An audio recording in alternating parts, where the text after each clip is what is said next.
Welcome to MELfeed.video. We are commencing a live web stream service via youtube.com from Melbourne, Australia. We currently conduct these streams mainly on Wednesday evenings, with other times to be added as more opportunities arise. Please visit our website at MELfeed.video for further information. This web video project presents old and new community TV programs. Please enjoy your stay with MELfeed.video. Hi and welcome to MELfeed video number 23, which happens to be the last transmission from number 23 in Blackburn South as we prepare to move to Echuca, and in a fortnight's time we'll be back with transmission number 24 from Echuca because we're a little bit too busy packing up next week to be able to do a transmission with the home office here being packed up. So it's a bit awkward, so we're going to restart in a fortnight's time with transmission number 24 live from Echuca, coming down the NBN, fibre to the node as luck would have it, and we hope that we will be able to get a better quality picture out down that system, but everyone knows what the NBN's like, so cross your fingers for us. And you can see the boxes there and the tape, waiting to tape those boxes up because yes, it's all pending, and the move is going to happen, and we're just about ready to do it. So for the last time from number 23, here's NAT Chat, and we'll see you later on in the evening.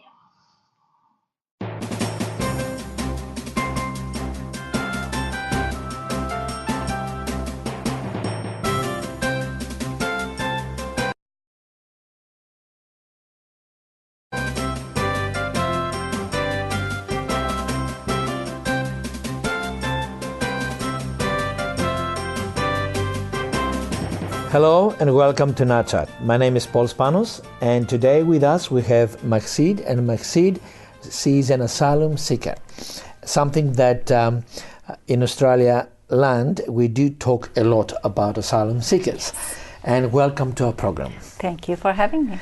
Maxid, can you tell us a little bit about your story, where were you born and your initial journey in life? Yes. I'm Iranian. I was born in Iran, Tehran, capital city. I was raised over there. Must be a big city, Tehran, isn't it? It is. Yeah. It is a big city, very crowded, very populated these days. Okay. Yeah. And too much pollution and too much traffic these days as well. Okay. But by the time I was child, life was not that easy in my neighborhood. Okay. So when I was before I think 12 years old, my parents decided to move to United States. We went there, and it was such a big experience for me. I had lots of good friends over there. I started learning English. I finished my high school in the United States and started going to college. By that time, revolution have happened in my country, and my father, who didn't like to stay in the United States that much, decided we all have to come back to Iran. Okay.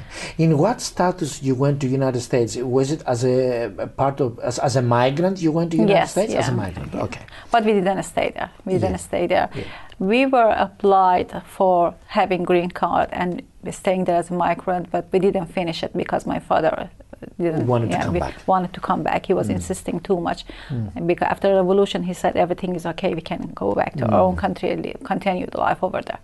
So we all came back to Iran, started a new experience in my country.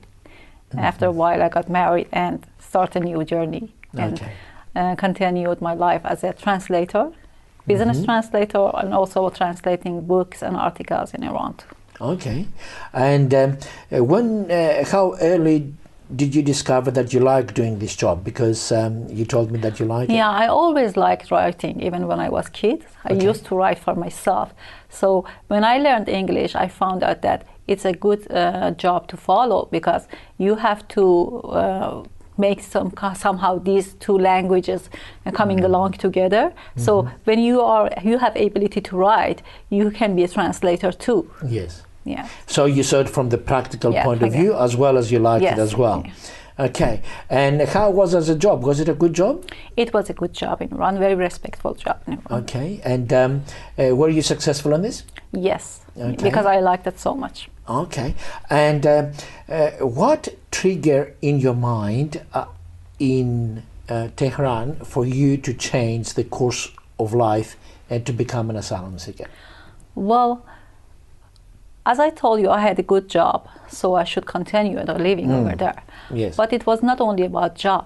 It was for me and for many other people who are seeking asylum, I believe, is because they want to be respected as a human.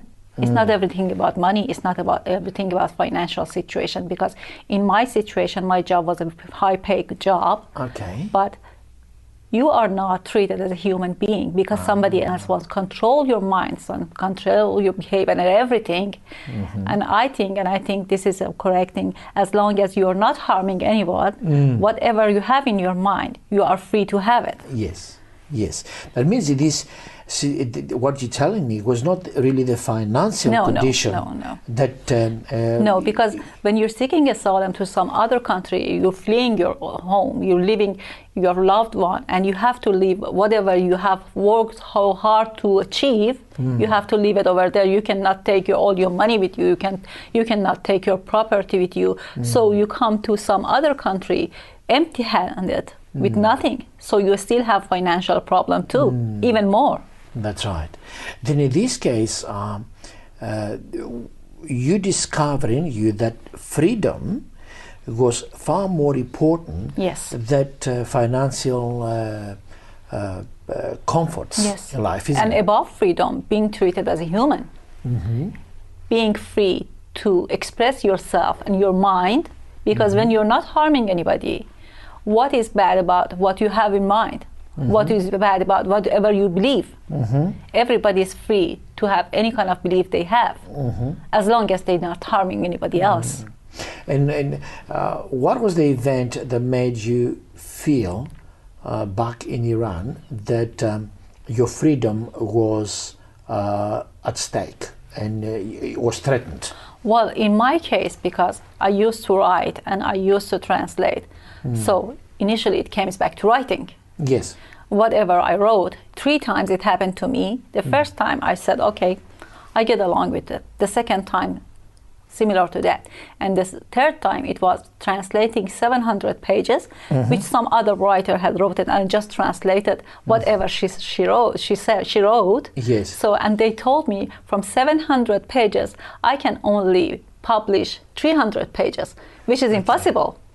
You can only translate with 300 pages because of political reasons. Yeah, political. What happened to that 400 pages? What should I do with it? And it was not even your work. It was not even my work. It was not even my idea. I just translate whatever writer I have. And you've been asked to translate the book. And I've been asked by government to translate the book, and which didn't have anything with political issue. It was something about animation. Yes. Yes. Then in this case, you saw that your freedom was violated. Yes. Okay, and that triggered you to seek freedom. Seek freedom, fleeing from my country, leaving my loved one behind and my property behind, to be treated as a human to be able to express himself, not just being controlled by somebody else, even in my mind.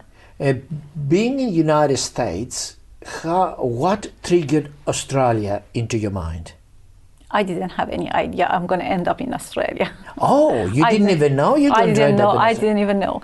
By the time I started the journey coming to Australia, I knew I'm going. But before, I didn't have any idea I'm going to end up in Australia. For example, 5 years ago, if somebody would tell me, you are going to live in Australia, I would laugh at them. That is very interesting. Please stay with us. We're going to have a short break and we'll be back with Maxid's story shortly.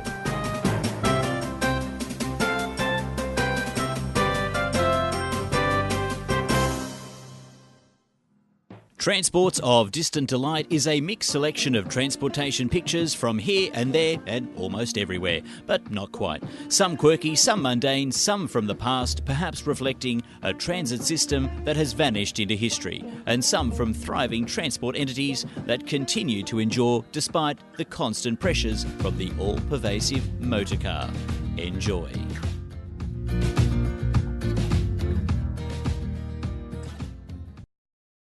Wednesday at 10 p.m. on MELfeed.video. Tick, tick, tick, tick, fashion. Tick, tick, tick, tick, Fun. Tick, tick, tick, tick, tick, tick. Food. Tick, tick, tick, tick, tick. Festivals. All make up 15 fabulous minutes. In a half-hour special. Presented to you by Jacqueline and Steve. Every week. Wednesday at 10 p.m. on MELfeed.video. Time's up.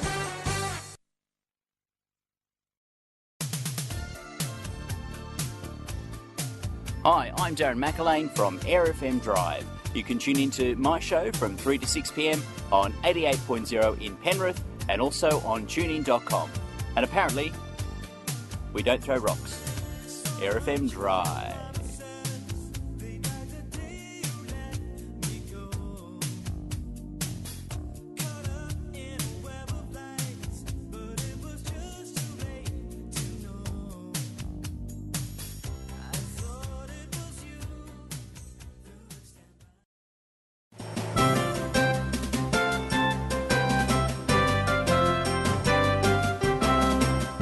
Welcome back to NAT Chat. Today the topic is about asylum seekers, and with us we have Maxid, and we continue the story. Okay. Now you are back from the United States to Iran.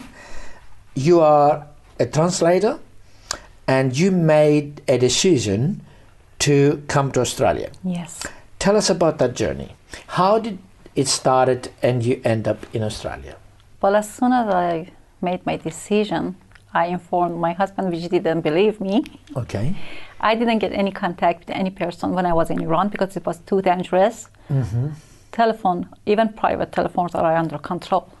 So I came to in Malaysia. Mm-hmm. How did you go to Malaysia? By airplane. Yeah. By airplane. Okay. By airplane. I came to Malaysia. I stayed there for 3 days, and after 3 days, I went to Indonesia. And that is with Iranian passport? Yeah, with Iranian passport. Not a problem. Iranian passport, because I had many business trips, so it was not hard for me. Okay. It was not hard for me.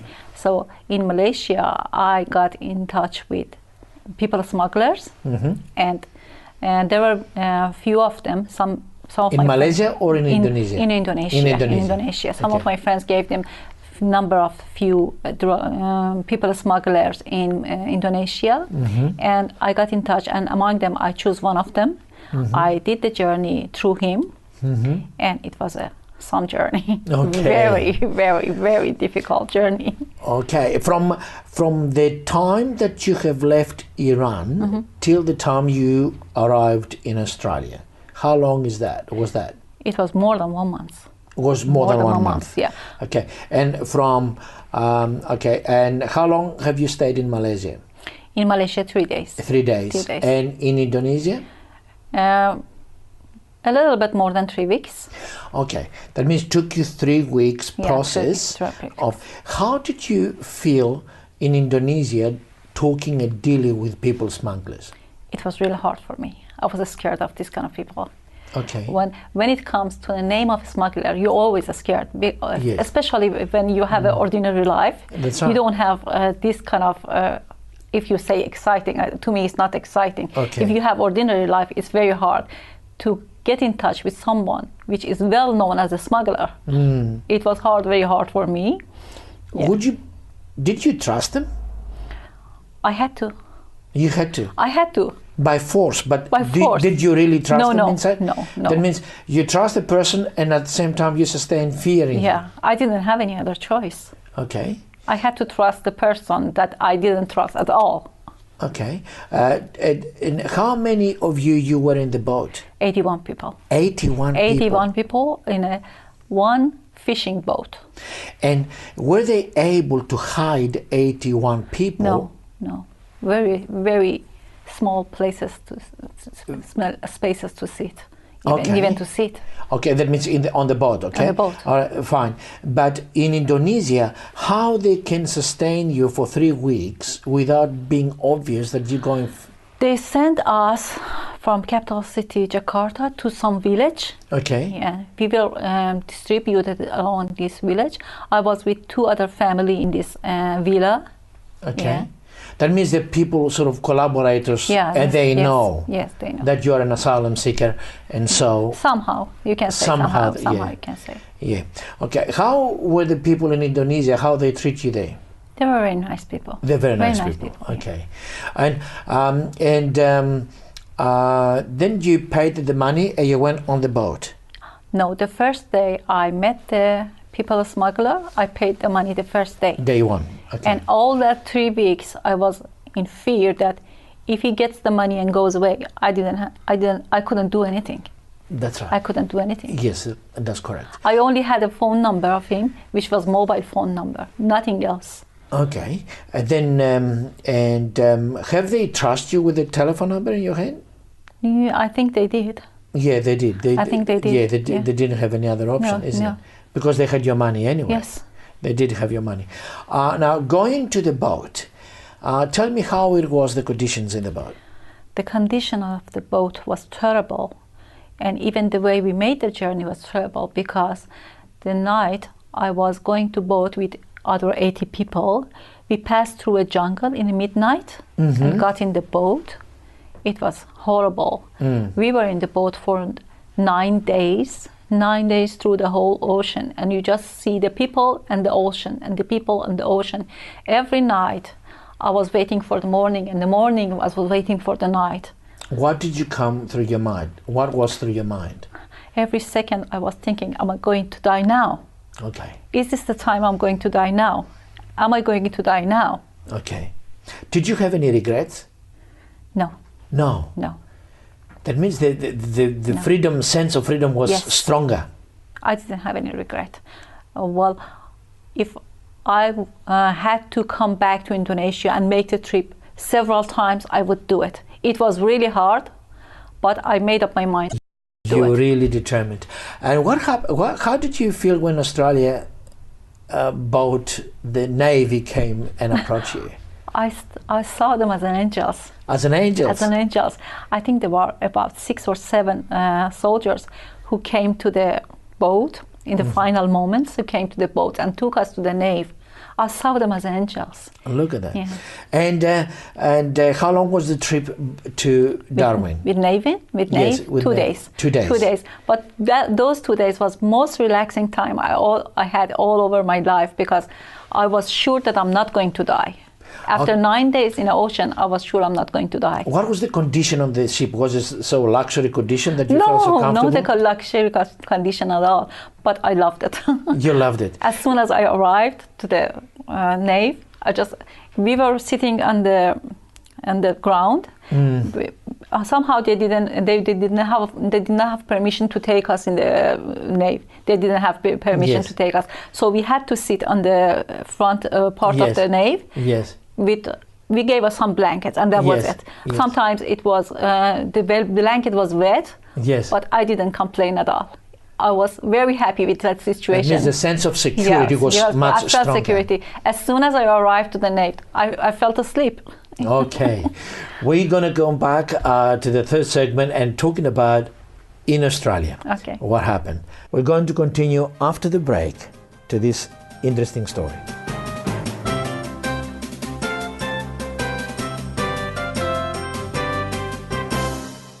What I love about Australia is Adelaide Central Market. It's where I grew up, hanging out with Mum and great Auntie Kim. I see a lot of migrants buying ingredients that they need to cook dishes that remind them of their culture. And I think that's why food is such a powerful thing when it comes to people understanding each other. On Australia Day, I'm going to come to the market, buy some beautiful produce, take it home, crank out the pizza oven and have a little pool party with my mates. Get together on Australia Day. Go to australiaday.org.au to find out how. Each week, MELfeed.video presents the CEC Report. The Citizens Electoral Council of Australia present a weekly program of political and economic analysis with policy solutions which are aimed at saving Australia from economic collapse and also suggest ways in which interested members of the public can assist in their current campaigns. The CEC Report, every Wednesday at 10:30 p.m. on MELfeed.video. Go head on into the fast-paced world of roller sports. Come on, keep up. So tell us about your skating and your experience. Inline Plus introduces you to the world of roller sports in all its forms. We are actually going to catch up with 4 members of the Australian team. Very pleased to skate because the surface is quite smooth. So get your skates on, Inline Plus. Coming up next on MELfeed.video.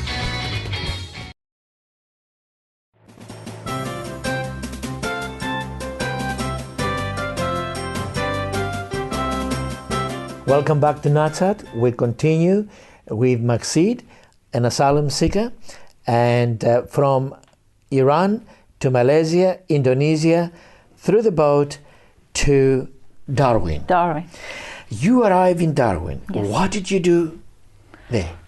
As soon as I arrived Darwin, we went and take a shower, and I was so happy. First, I'm alive. Then I felt very secure. Okay. I went and fell asleep again, and for 45 days I was in detention center. These 45 days, I guess, was the busiest days of my life because, I think more than 200 people from Iran that were there, and not many of them could speak English. Okay. There were times that by the time I wanted to sleep, I had to go to some other room to sleep because even in midnight, some people came after me and asked me, "We want to go to medical, can you come with us?" But I was very happy to do it. I was very happy to do it. First, I could help them. Second, it kept me busy from not thinking about what I have passed.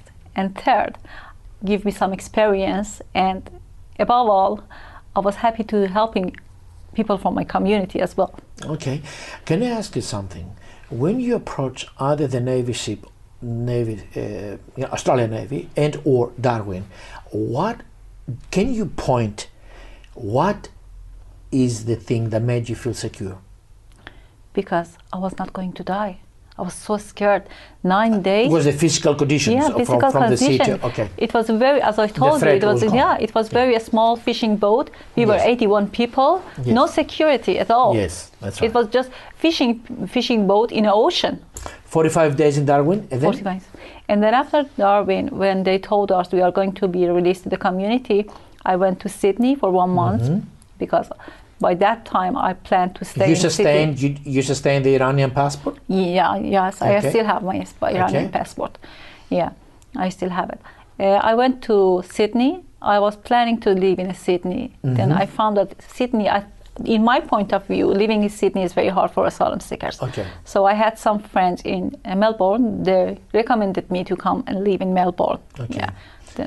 So you did come to Melbourne. I came to Melbourne. And then you are in Melbourne for the last I think 10 months? Okay, around 10 months, yeah. Okay, what are you doing now?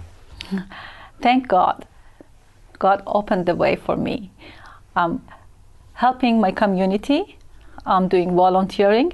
I studied aged care, which I'm doing my placement now.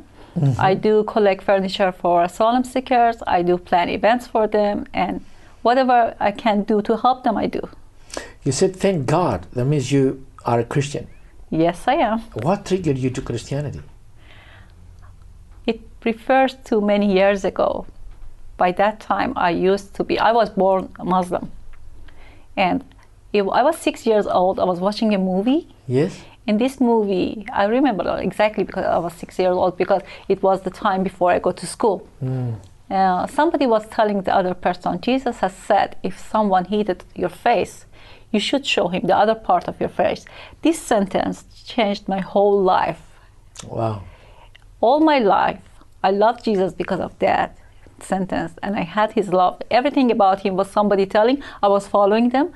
By the time I was Muslim too, and you can say I was a prejudiced Muslim too. I had Jesus' picture all over my house, and when a guest comes to my house, they used to ask me, have you changed your religion? I said, no. They said, you have Jesus' picture all over your house. I said, because I love him. Then, it means a sense of forgiveness came straight away touched me a lot. as really highlighted on, and really that makes you feel very, very comfortable. And you became a Christian. Yes. And now within the community here, what do you see from, if you see an asylum seeker, what do you see as their primary need? I think the main point they need is protection. Protection, okay. Protection in every way. When you go to some other country that you don't have any idea about their culture, their language, their situation, nothing. Even walking in the streets could be fearful to you because you don't know where to go. You don't know. You even do not have the ability to ask someone a direction. Okay. So protection in every which way, I think, is their priority for helping them.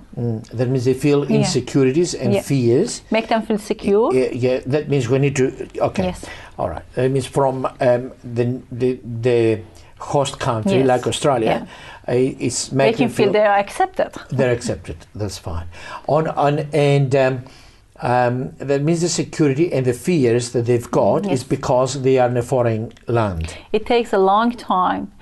What they have in mind from their background will be vanished and they feel secure. Okay. That comes progressively though, isn't it? Yes. How easy is for asylum seekers to find a job in here or to feel a little bit more comfortable? Well, it depends on their level of visa. In some level of visa, which is mine too, we are not allowed to work at all. Okay. All right. For those who have permission to work, I'm not sure. I don't think they are finding it easy. Yeah, it is not easy. Especially for those who cannot speak English. Okay. Then what mechanisms you found in the society here in Australia that can help you to survive? There are many organizations that help them. There are many organizations that are very helpful. Do you, through your volunteer work, have you met organizations? Can you name some? Yes, there are some of them.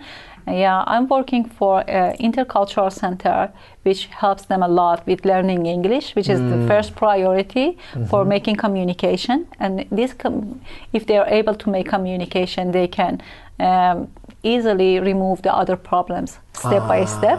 Okay. Yeah.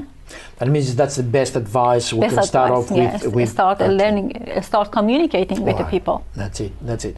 And then from that, at least they can understand what you other can go people through say. the other problems step by step. When you learn, speak some other people's language, when you're living in their country, you can ask questions. Okay, where can I go for applying for a job? Where can I go for doing this? Where can I go for doing that?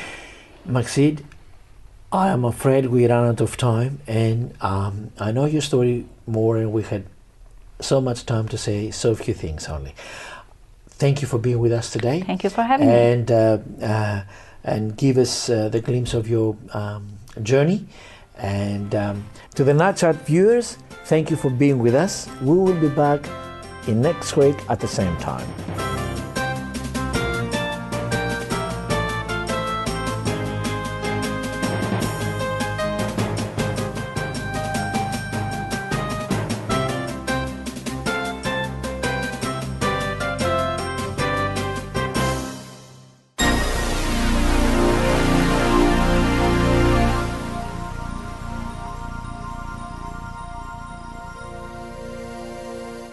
If you were living on the streets, wouldn't you want more than just your best friend to keep you safe and warm? Donate to Backpack Bed for Homeless and give warm, waterproof protection and dignity tonight. Call 1300 OzHelp.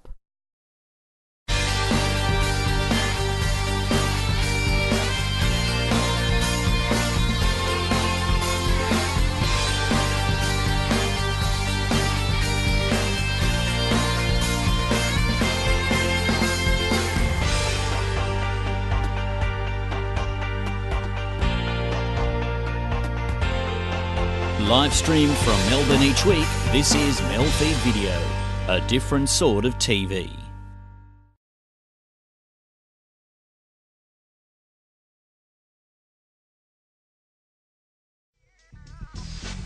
Inline Plus brought to you by Bayside Blades, Australia's inline skating specialist.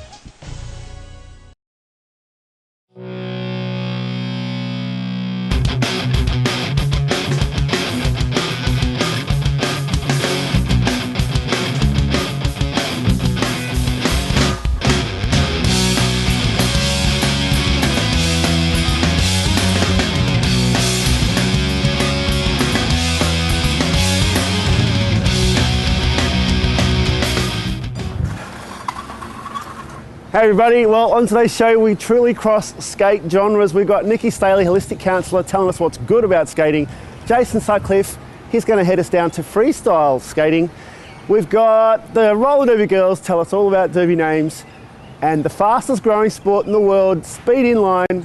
Check it out. You're going to love it.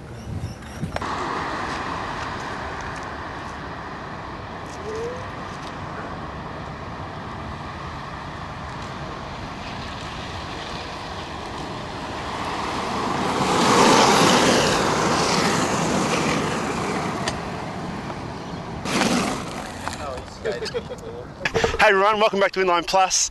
Well, we're down at the very beautiful Albert Park Lake on a Saturday morning. The sun's out, but it's actually a little bit chilly, and we're going speed skating with the Melbourne Speed Club. And the reason we're all geared up is because it is a bit cold. We've done a warm-up lap and we've had some interval training. It's as hard as it looks, and we're going to go talk to the guys and see how it all works. So tell us about your skating and your experience. What's a go? Skating, I started skating 8-9 years ago, just as a recreational skater. I was coached by some speed skaters and I saw them skate and I thought, wow, I want to do that. So I went and got myself some speed skates and haven't looked back really. What the idea to do is we're going to do one lap. We're going to do 30 seconds, 60 seconds. 30 second acceleration up to about 90-95%. 60 second rest. During the 60 second rest you change who's on the front, so the next person leads out. What are some of the fundamentals when you're speed skating? Well, the fundamentals with speed skating is efficiency and power and speed, and they're the things that we try and get into all of our technique. And it's about moving our body and using our body weight to get us to move along, being able to push directly to the side when we're moving at speed, and keeping in a body position that's relaxed and that we can hold for a long time.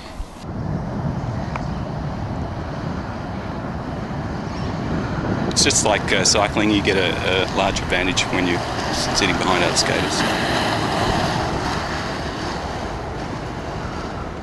What's a good cross training for skating? Is it cycling or is it a bit of... Definitely cycling is one. A lot of people use other strength exercises. Yoga is a popular one. You know, all the gym exercises, cross trainers in the gym, that type of thing work really well.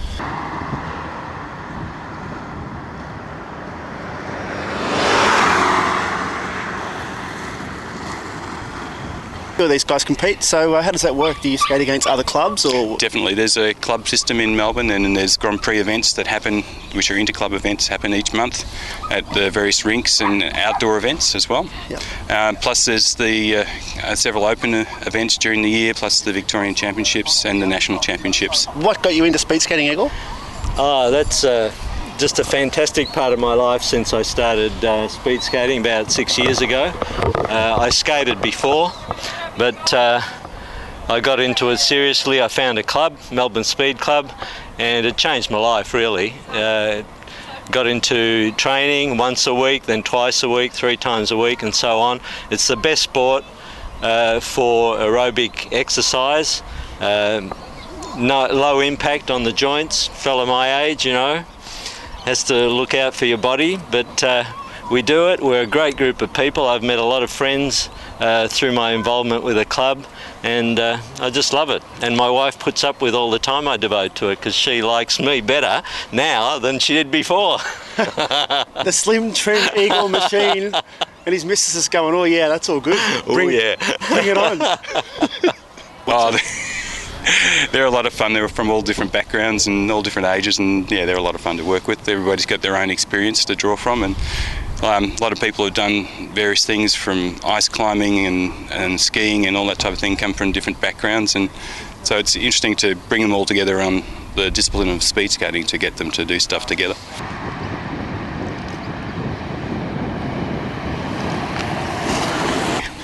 And what would you say to someone who's just chucking on the skates and wants to try speed skating? Is it quite accessible for most people?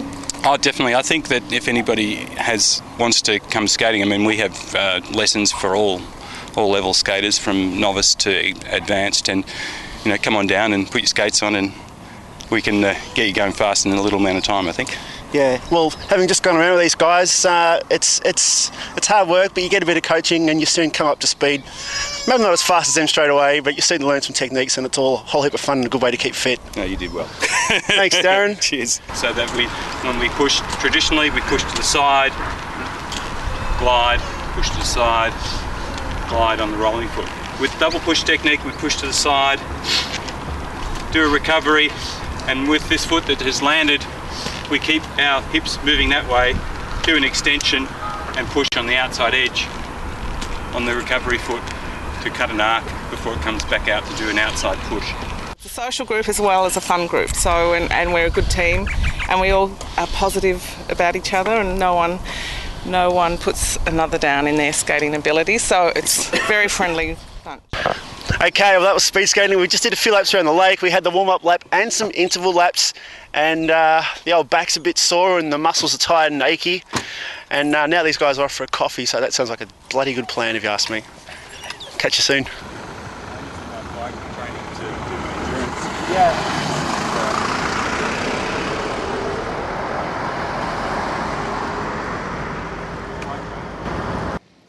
Today I'm catching up with two of Australia's best roller skaters, Nathan Sesmadia and Purdy Rawlinson, and they're going to give us a brief insight into the world of roller freestyle skating, one of the more athletic disciplines in our sport.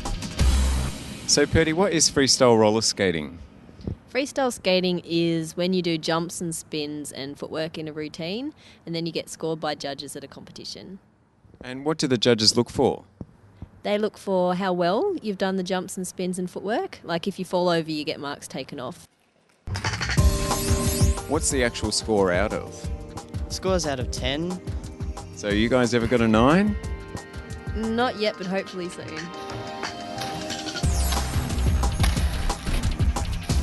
So Purdy, how difficult is it to do a jump on skates? Well, there's various levels of difficulty of jumps. You can do single jumps or double jumps or triple jumps. So triple spin in the air is like the ultimate that you could do? Well, hopefully there'll be quads soon, but I haven't seen one yet.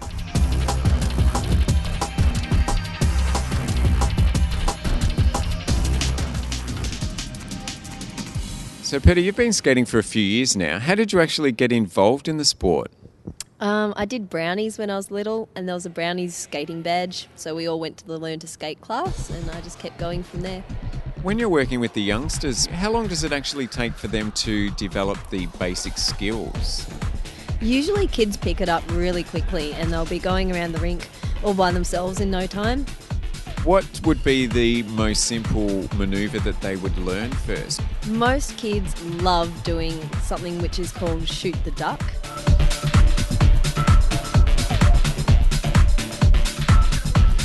So, Charlie, it looks like you were having a bit of fun out there this morning. What was that you were learning? I was learning to shoot the duck. Sounds pretty hard. What is it you have to do to master the shoot the duck? All you have to do is crouch down and stick your leg out.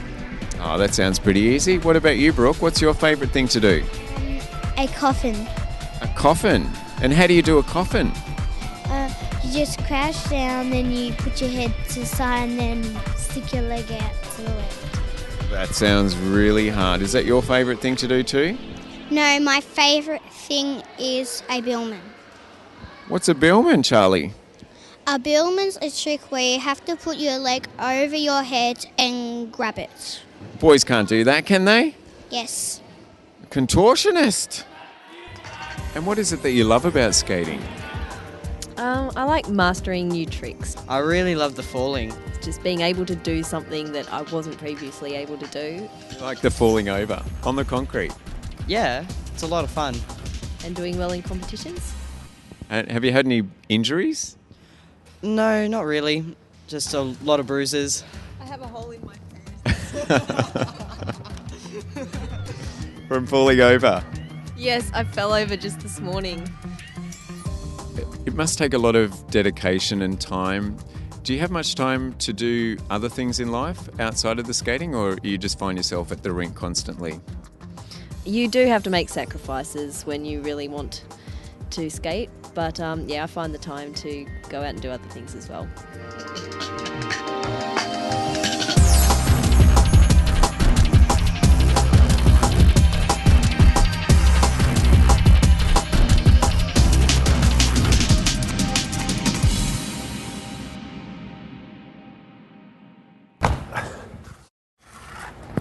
Straight after the break, we find out what's in a derby name and we catch up with holistic counsellor Nikki Staley.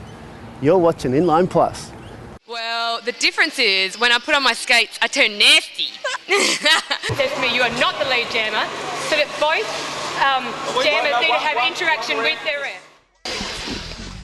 Inline Plus brought to you by Bayside Blades, Australia's inline skating specialist. Hi, I'm Lane Beachley. Australians have recycled enough printer cartridges to cover Bondi Beach 12 times. That's kept 11,000 tonnes of valuable resources out of landfill.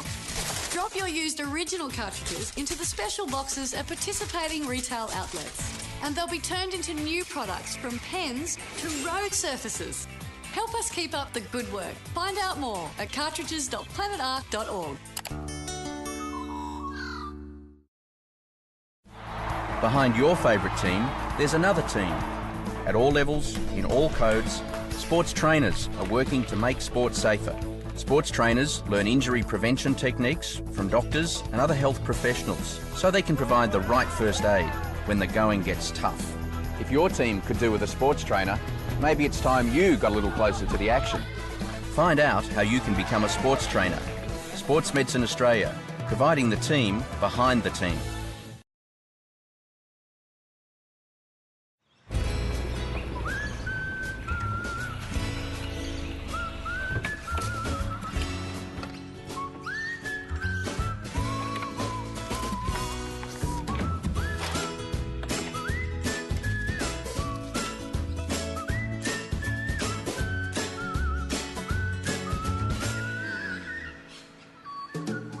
Every new line means 2 more hands. Join us, lions.org.au. The new website for Inline Plus TV is natsport.tv/Inline Plus.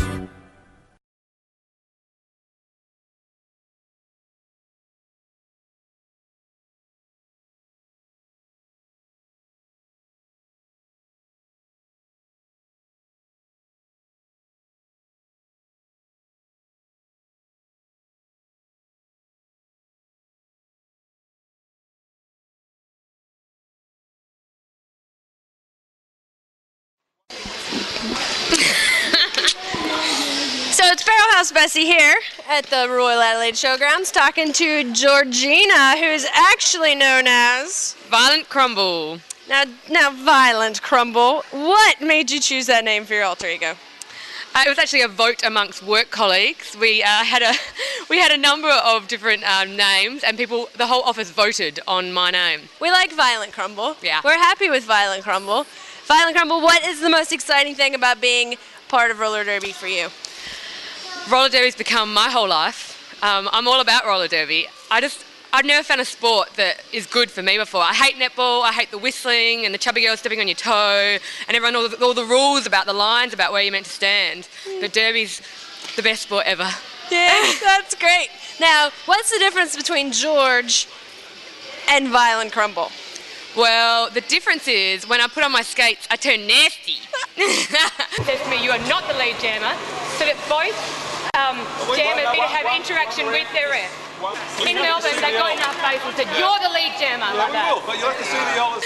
And I'm out to destroy. There you go. Ladies and gentlemen, Violent Crumble.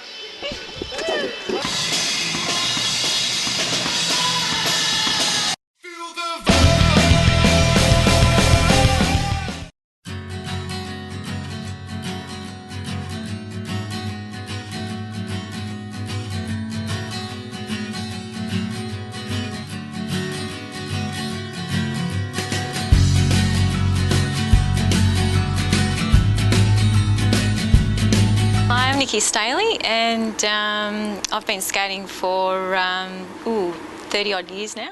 You grew up in the roller disco era. Yeah. Tell us about that. Was there a lot of holding hands in your time? There was a bit of holding hands in my time. Yeah, there was a bit. It was quite an acceptable thing to go on a couples skate, and it was a good way for, or a good excuse for, to ask a girl to skate around with her. The skates are there, collecting a bit of dust somewhere. What would you say to them? I would actually say, what else in your life aren't you not doing? So get out and skate and do it, and then all the other areas of your life will fall into place. Roller skating really offers the ability to have fun, get some movement happening in your body. You can have a laugh because you've you know, people fall over when you start out. So for people that are just starting out, it's great because, yeah, you'll have a good laugh, and that is such good mental health to have a good laugh. When the roller discos were popular, they would have lots of people. I mean, you literally couldn't move. Yeah, yeah. And if you fell over for whatever reason, i.e. couldn't skate, there'd be a big pile up. Oh, that's a shame, isn't it? Hi, I'm Nikki Staley and you're watching Inline Plus. Yo, keep rolling.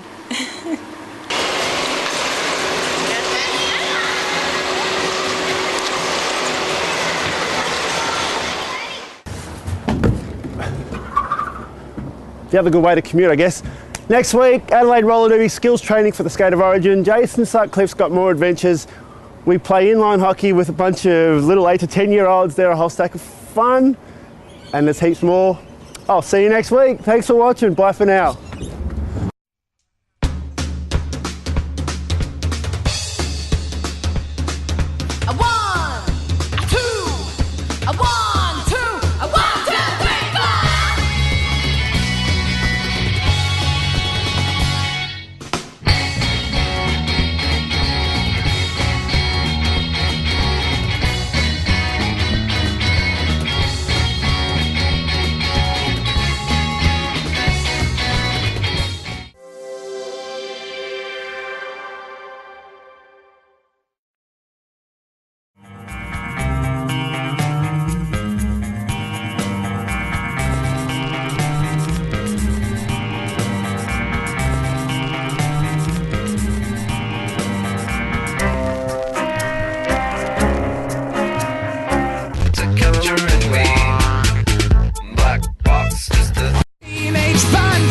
Another song about a gender I'll never understand. Here's another song about a gender I'll never understand. If this is a rom-com, kill the director.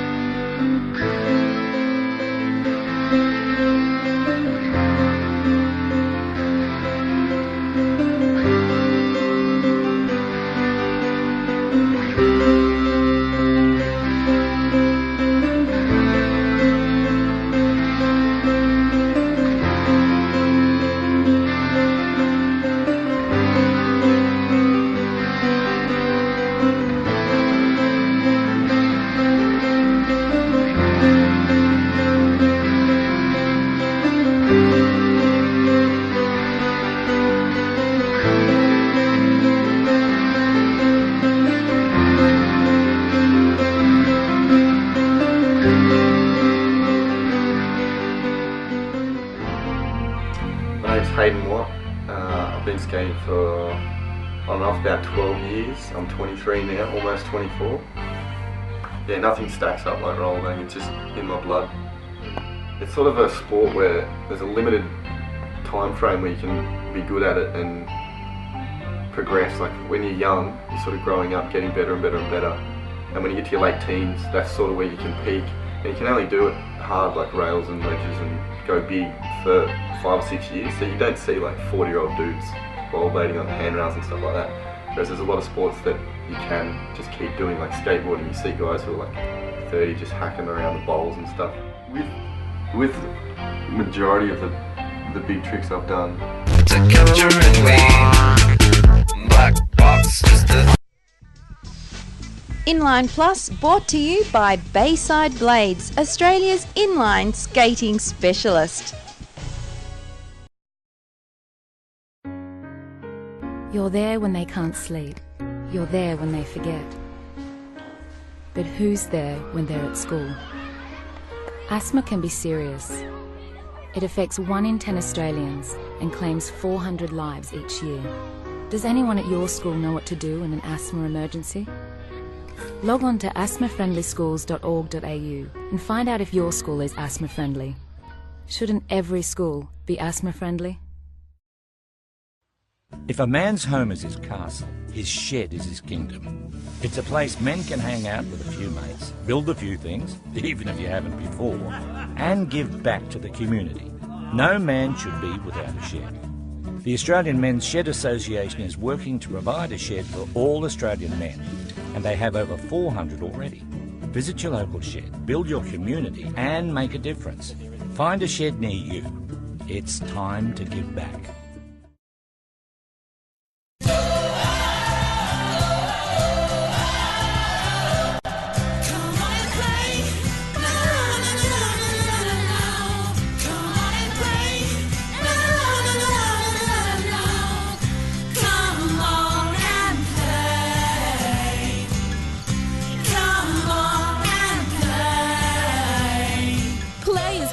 To every child's development, an important message from the Australian Toy Association.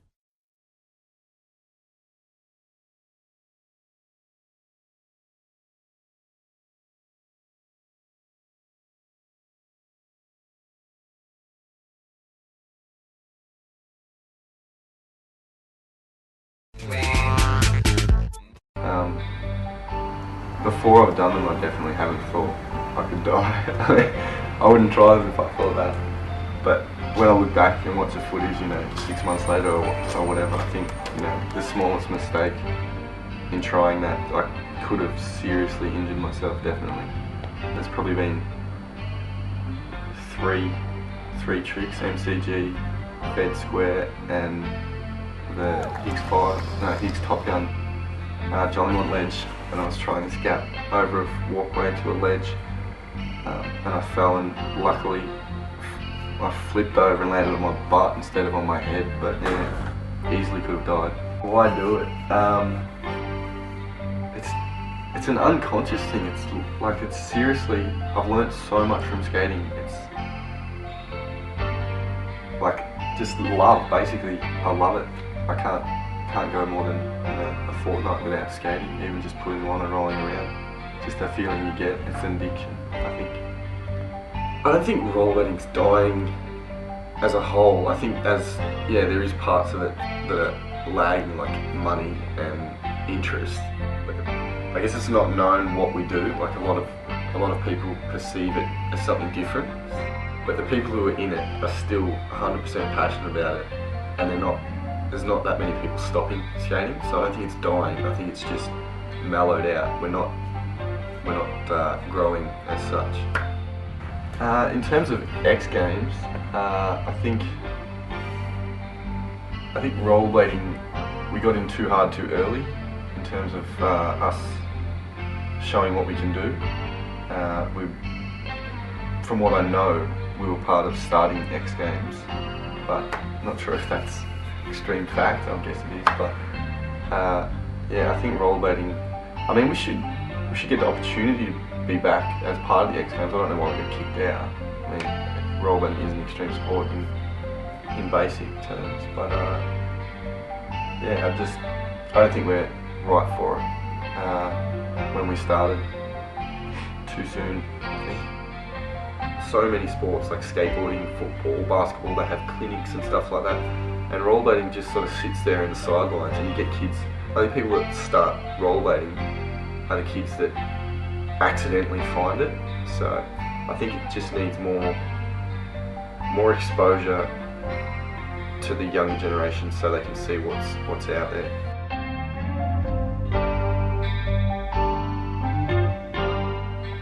Hi, my name's Ned Schofield. I'm 20 years old and I've been skating for 7 years. The sport is underground, which in one way is good, just because it keeps everyone real. No one gets that big head, no one gets that ego like so many skateboarders have. Little skateboarders at skate parks kind of piss me off when they're being smart asses and talking trash to you, but it doesn't really piss me off that much. I'm a pretty chill kind of guy.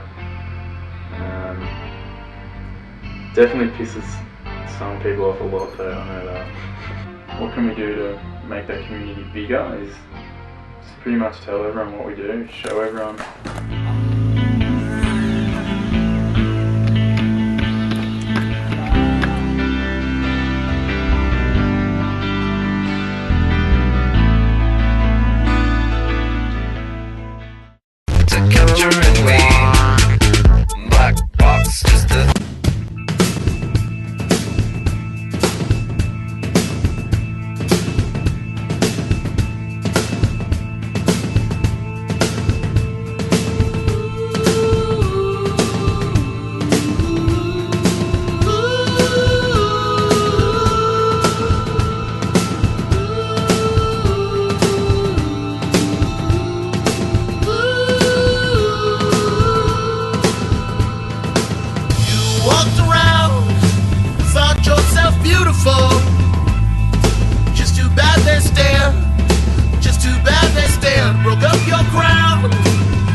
Inline Plus was brought to you by Bayside Blades, Australia's inline skating specialist.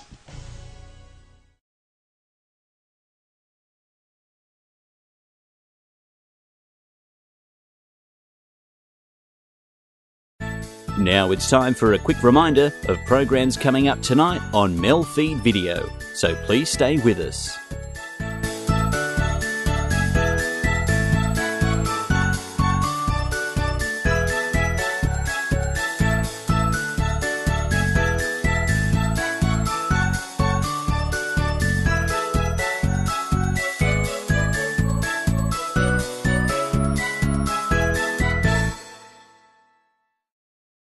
Alleluia.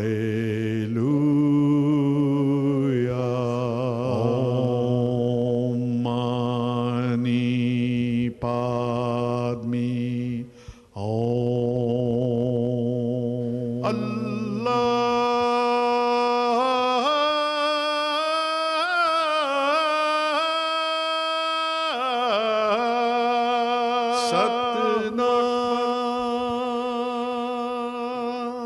Welcome to Harmony and Diversity. Norm Curry is my name, and today we're speaking to Richard Lee, who's the Managing Director of the Campfire Film Foundation. Thanks for coming in, Richard. On the website for Campfire Film Foundation, there's an introduction which states your purpose. And if you'll bear with me, I'll read it to you. In a world of increasing globalization, Campfire has valuable contribution to make.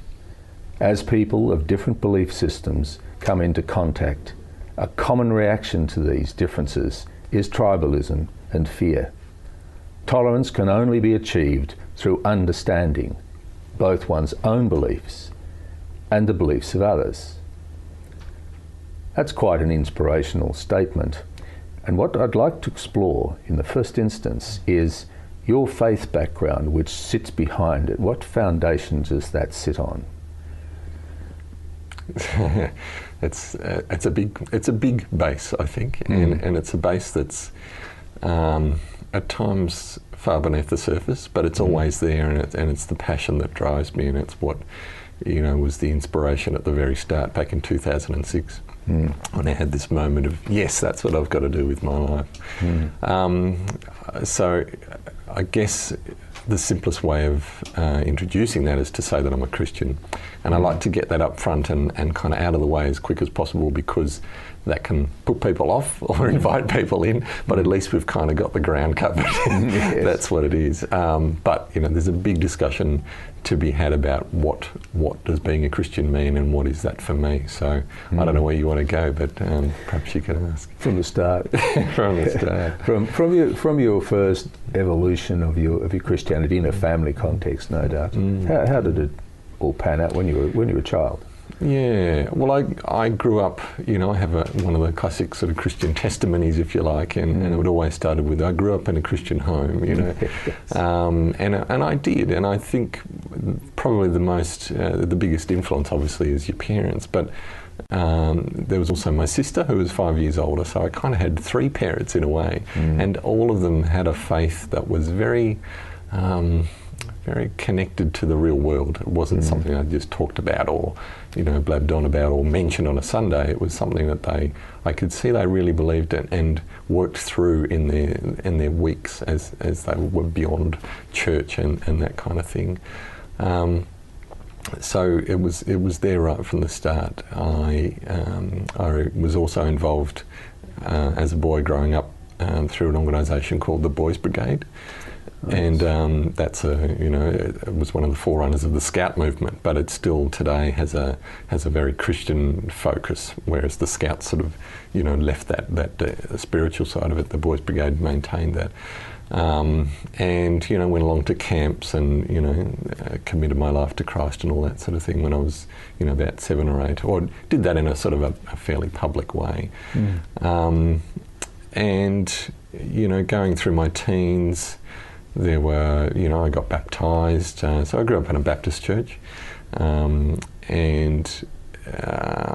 got baptised. I guess, the my Christian journey has continued from there, and I would certainly not describe it as one that's static but continues to evolve. And not that I have left that Christian faith, but it's been sort of attacked from so many angles that I've had to come beyond just thinking this is something that I grew up with, that my parents gave me, to this is my own, and this is what I believe at the core. But I'm still open to talking about it and really asking those deep questions when people come and throw them at me.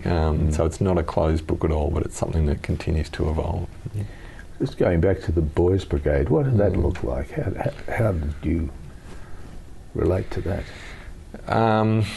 Look, I loved it. It was, you have your school, there was church things, there was friends in different circumstances, but Boys Brigade was quite a structured program, and a lot of it was sort of about achievement and, different levels of things that you could do, activities you can get involved with. But I liked they had sort of a four-pronged approach. I think it was, spiritual, social, educational and physical, I think were the four, something like that. Yes. And, to me that it helped me get a framework of the dimensions of life that are important to, to develop. And certainly the spiritual one was always there. And how was that presented? How was the spiritual presented to you?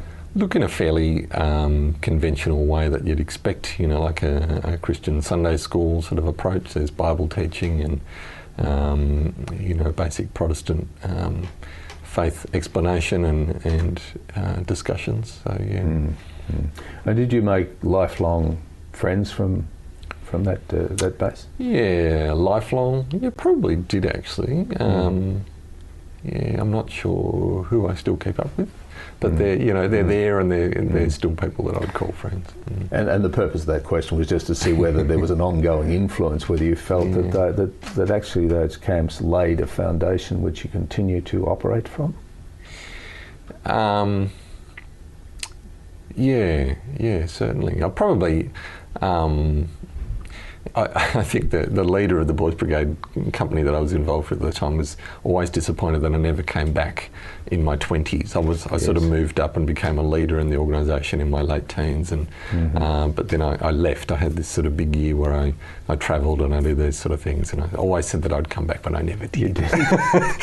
So I wanted to do all sorts of other things, but my heart is still sort of there. In fact, my own daughters go to Girls Brigade, but based on the idea that I still appreciate and value what they do. So the Boys Brigade, Girls Brigade, is that a Baptist thing, or is it more broader than that? No, it's ecumenical. It's right across different denominations. Yeah, but it tends to be in the more in the Protestant and Baptist kind of churches, I suppose. I don't know that there's any Catholic Baptist Catholic Boys Brigade organisations, but yeah. Thanks, Richard. That ending was very good. We'll go to a break. Good. We'll be back.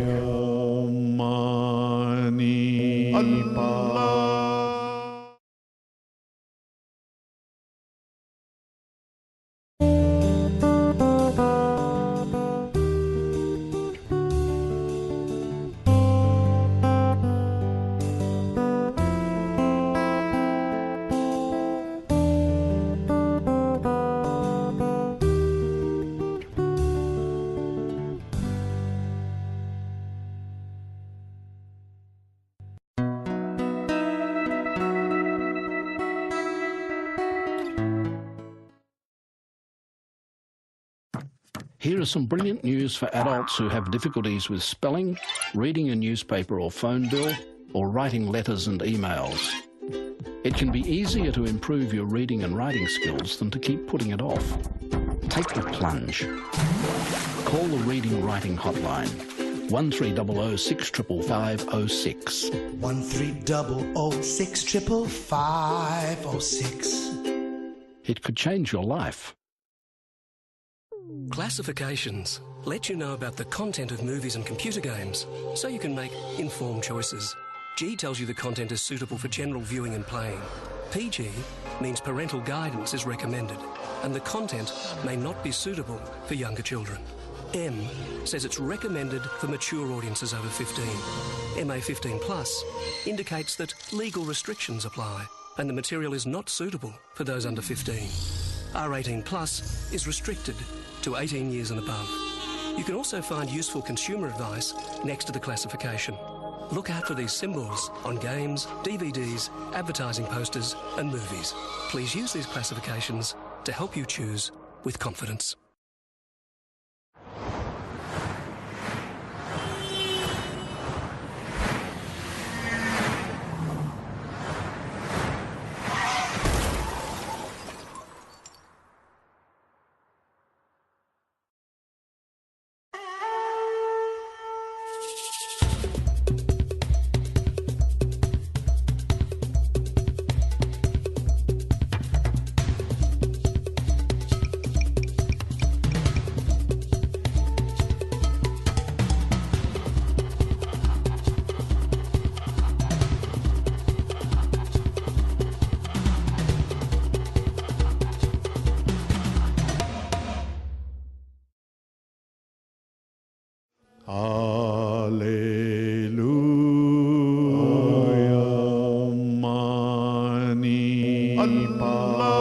Welcome back. You're watching Harmony and Diversity. Norm Curry is my name, and I'm speaking with Richard Lee, Managing Director of the Campfire Film Foundation. Richard, we were talking about the Boys Brigade. Now, in our earlier conversation, you mentioned that you reached a hiatus in your religious awareness. Would you mind telling us a bit about that? A crisis point. Yes. A crisis point. Well, sometimes I think my life is a rolling crisis point, but that's another story. Yeah, I suppose I was thinking about this leading up to that. It's probably worth mentioning. You know, a lot of I had a really strong youth pastor at our church by the name of Simon Holt, and he was very encouraging about, you know, that really deep faith sort of foundation and really bringing that out, you know, in lots of different ways related to our skills and all that sort of thing. And very encouraged sort of in my late teens to, you know, to really deepen my faith. And, you know, got involved in coffee shops, you know, evangelistic activities over school holidays and all that sort of thing. And so I was very much in a bubble of lots of young people excited about their faith, excited about sharing their faith with other people. And it was in that context where I think things, I wouldn't say they started to unravel, because I still have the major threads of those still there. I haven't thrown that away, but the big questions sort of came in fairly forceful ways. And I think, you know, looking back, it seems almost trivial. It was about a relationship, but at the time, it was the biggest, most earth-shattering moment of my life. You know, I believed that God had said, "This is the person that I want you to marry." You know, I was convinced. I was absolutely, you know, this was a word from God. But apparently, it wasn't. She didn't like me. You know? It was a moment of crisis. I think there was other things at the time. You know, I was starting uni, and there was lots of other people and discussions about, you know, from atheists and people of different faiths and all that sort of thing. But at that really personal level, I think that's where I kind of came unstuck. And when I travelled overseas, I think it was the end of that year. You know, I remember sitting on this bus. I had a one-way ticket to Papua New Guinea. I was going to travel overland all the way to England, just island land hopping all the way. And I remember catching the bus all the way to Cairns to catch the flight, and just almost tears rolling down my eyes, going, I don't know where I'm going, I don't know what I'm doing, I don't know whether there is a God. I'm pretty sure there is, but what is my whole faith thing been about, and what is there any reality? Can I pray something and then get an answer that actually means something in the real world? You know, all of those really big things. So that was kind of the crisis. And my travel overseas through Southeast Asia, interestingly enough, the first 3 or 4 months was through Indonesia, apart from Papua New Guinea, but then Indonesia was very, you know, it's an Islamic country, and I had lots of tracks from evangelical Muslims giving to me, asking, you know, was Jesus really God, and you know, all this sort of, and I was receiving for the first time the kind of evangelical things that we had been giving out. I'm thinking, wow, how do I make sense of that? And so that journey it would have been 1993, was a real sort of melting pot of all of the things that I'd grown up with and just sort of thrown to the wall. I didn't go to church every week then, you know, it was sort of the first time when I'd just said, okay, let's just throw myself out there and just see what lands. And, you know, I guess there's a whole story I could go on for a long time about what happened in that year and how I arrived. But I did ultimately end up back in a place where I realised that being an agnostic, which was, I guess, where I was heading, that to say anything is possible, perhaps God exists, I'm going to reserve my judgment until I can have all the facts in. Yes. That was kind of an intellectually good place to arrive at, but towards the end of my journey I realised actually it wasn't a very satisfying place to be in, because everything involves faith. You know, you switch on a light bulb, switch on the light, it comes on, you're going to believe that it comes on. You know, you actually can't take steps forward in progress in my life. Well, this is the place that I arrived, without having basic understanding, basic beliefs and worldviews about how things hang together. It's just not only is it not productive, it's not very helpful to move forward, you know, as a human spirit, as a human being. And I guess coming back to Australia, you know, getting involved in different programs that helped, you know, young out of home guys and all the things I've done since then have reflected what I believe are the core important things about my Christian faith, and that is love and, you know, understanding others and listening and peace and thinking critically, you know, and let's not put that aside. These are the things that have been the journey going on from there, but it's certainly a faith that is a lot more richer and deeper and open to, you know, more interesting discussions in many ways about what it means to be a human and a human that has the capacity to love and get along with other people. That's a wonderful story. It's to have that capacity to evolve like that is very enriching. Was there any one overseas experience which sort of stands out more than any other that sort of maybe put a tick in the box? Yeah. Look, there was a number of interesting experiences. I had some connection with missionaries in Papua New Guinea, so I stayed with them and sort of got a whole perspective. You know, a lot of my friends had done mission trips to see what missions were. Mine was completely unscripted and without any organisational backing. So I just went and landed in people's houses and said, "Can I stay and look what you do?" You know, and I actually really admired what they were trying to do, and still have a lot of respect for that. Then probably other experiences were, you know, at some churches in Singapore that I actually did drop into, some charismatic churches, and thought, yeah, I really liked the way they were getting excited about their faith, but something didn't kind of hang right with me about almost a sort of a showcase Christianity that measured performance and spiritual experience as a mark of success or whatever. I think probably the final one though was at a family I stayed with through some connections who had a lot of books, historical books about where the church had been over many years. Yes. And we'll probably have to wrap it there. But yes. But yeah, it was probably that last family where I really thought that was that sort of agnostic, moving on from that point and going, actually, I am a Christian. Thank you, Richard. We'll be back to explore this further.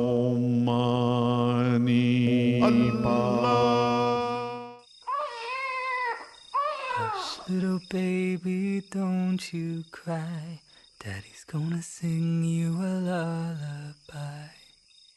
When you're sleeping safe and sound, you've got the proudest dad in town. I remember when I first saw you, your heart beating as you grew. We'll read you stories to help you dream. Your mommy and I are a perfect team.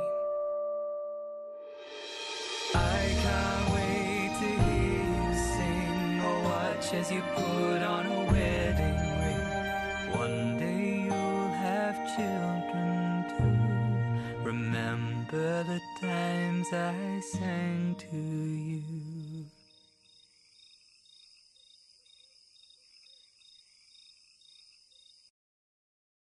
This bank is helping to save lives. Every year, 500,000 Victorians have no idea where their next meal is coming from. Food Bank Victoria works with farmers, supermarkets and manufacturers to make sure their surplus stock ends up here to be distributed to those in need. But all of this is not enough. Right now, this bank needs interest, your interest, to support Victorians in need. If you can help, visit foodbankvictoria.org.au.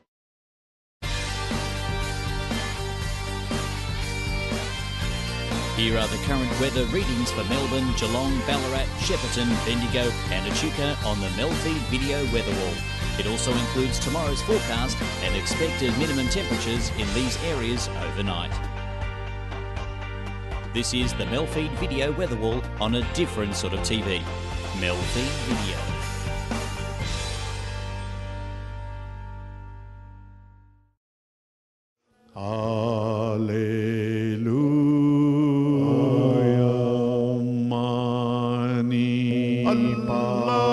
Welcome back. You're watching Harmony and Diversity. Norm Curry's my name and we're speaking with Richard Lee. Richard, prior to the break, you were speaking about your experience of religions overseas. How has that influenced you in your relationship with sort of interfaith type activities? I guess the interfaith connection has been a relatively recent one. Probably my overseas trip exposed me to a lot of other faiths. Most, significantly the Islamic faith, because Indonesia is so Islamic. And what struck me was the real cultural basis of their faith. So there was not a lot of really deep conversations I was able to have with people about what they really believed. It was more with backpackers that I was confronted by those questions. And maybe there's language barrier and that sort of thing, but they had a real perception about Christians, for example, because they'd seen them on TV, Christians in America, and they just thought Christians were just awful people, because of what they'd seen on TV or that sort of thing. So I guess the lesson from the trip was more about how a lot of people tend to view faith as a cultural thing. So the spiritual is so closely aligned with the cultural. And for me, that wasn't so much my experience, or not until I got back to Australia did I see how much culture there was around my own spirituality. So that was probably a bit of groundwork to an interfaith understanding or awareness.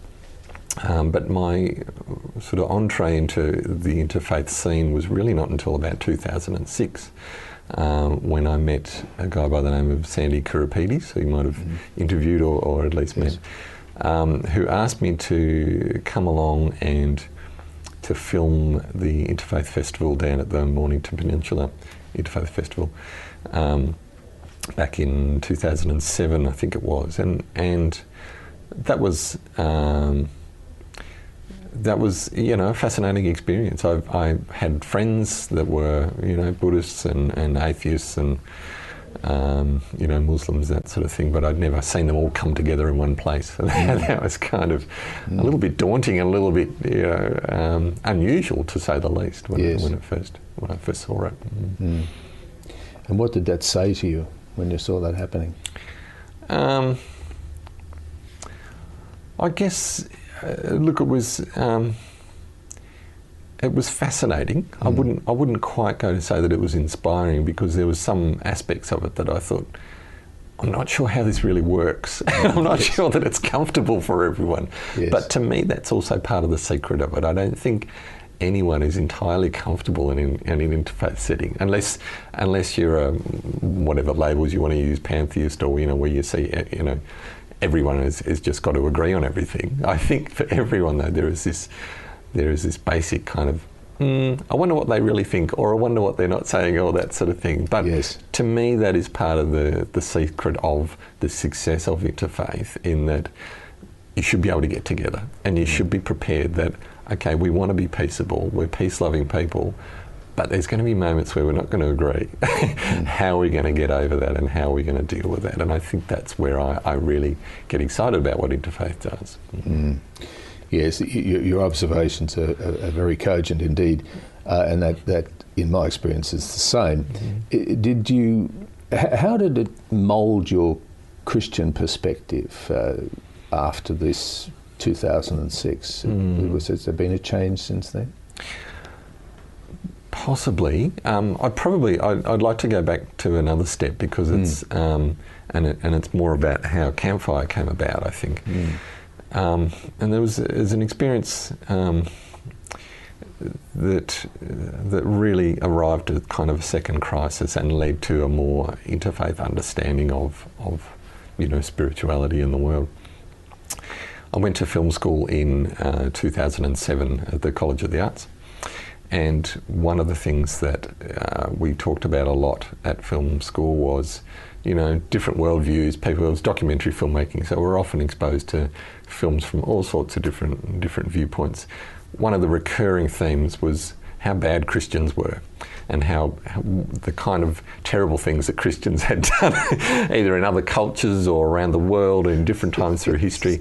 And going in there, I felt a bit affronted at all of this, and my back was up. And so my major film for the year was going, I'm going to find someone else to pick on. I felt a bit picked on.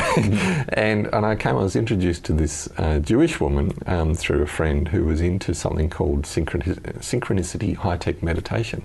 And I thought, this is just out there. This is off the wall. I got it. And the more I, told this story, the more I thought, this woman is just kooky, And it was through the making of that documentary that I actually reached a moment of my own where I realised what I was doing. I was actually creating a work of art. I was creating a documentary, a representation of reality about a person that, at its core, was really trying to cut someone down and make them look like an idiot. And I thought, I can't do that. I'm a Christian. I'm supposed to be loving of people and understanding and tolerant and wanting. I've got to do something different. And that was really the spark of, Campfire and people coming together. We should be using art to build people up and to come together and talk and explore rather than to tear people down. And that was what led me on the journey to Campfire. Right. And it's a very, very interesting basis for it. So your Christianity today is one which is open-minded enough to allow that to happen. And your overseas experience was a key part in that. Yeah, definitely. Yeah, that's very very inspirational. Richard, what we'll do, if we may, because Campfire is obviously a big topic, would you be available to be interviewed in relation to that next week? Absolutely. Thank you very much. Thanks for watching Harmony and Diversity. We've been speaking with Richard Lee from the Campfire Film Foundation, and we'll continue the interview next week to explore further into that very interesting organisation. Take care. Baha'u'llah,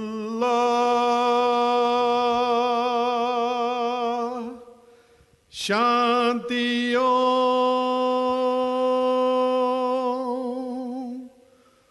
Allahu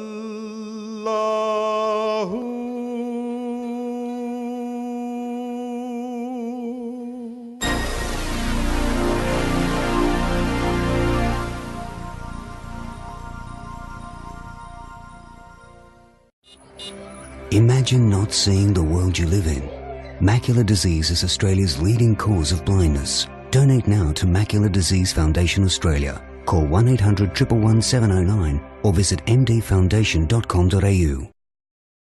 We've all seen this one time or another. We may even have done it ourselves. But inhaling balloon gas is very dangerous and can be fatal. The helium in balloon gas acts as an asphyxiant, and when you inhale, it displaces the oxygen in your lungs. Balloon gas is safe in balloons and when you release it in a well-ventilated area and in a safe manner. So the next time you see some sucker about to inhale balloon gas, or you think it's going to be a laugh, stop and be gas-wise.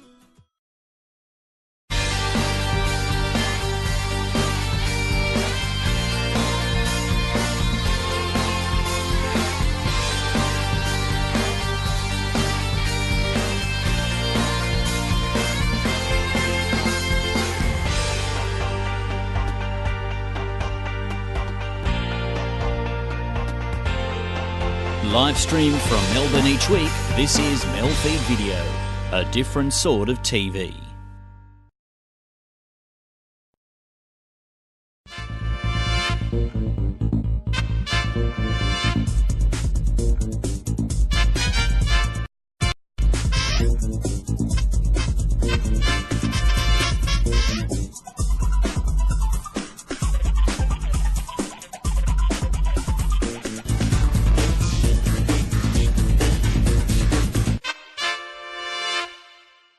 This I might turn into a novel, I don't know. It's called Adam. It was, and it's not a poem, it's a story of sorts. It was 15 years ago the first AI, or artificial intelligence, was introduced to the world.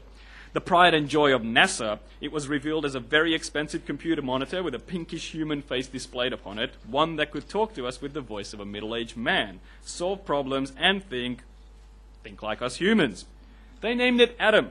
He, or it, was the first. We were like gods. 2 years later, the AI was connected to the internet, which led to a 5 million% increase in net traffic almost overnight. Everyone wanted to speak to the AI. Some, of course, wanted to cybersex it. Others wanted to insult it. And most came to gawk or ask, "What are you thinking?" Or, "What's the meaning of life?"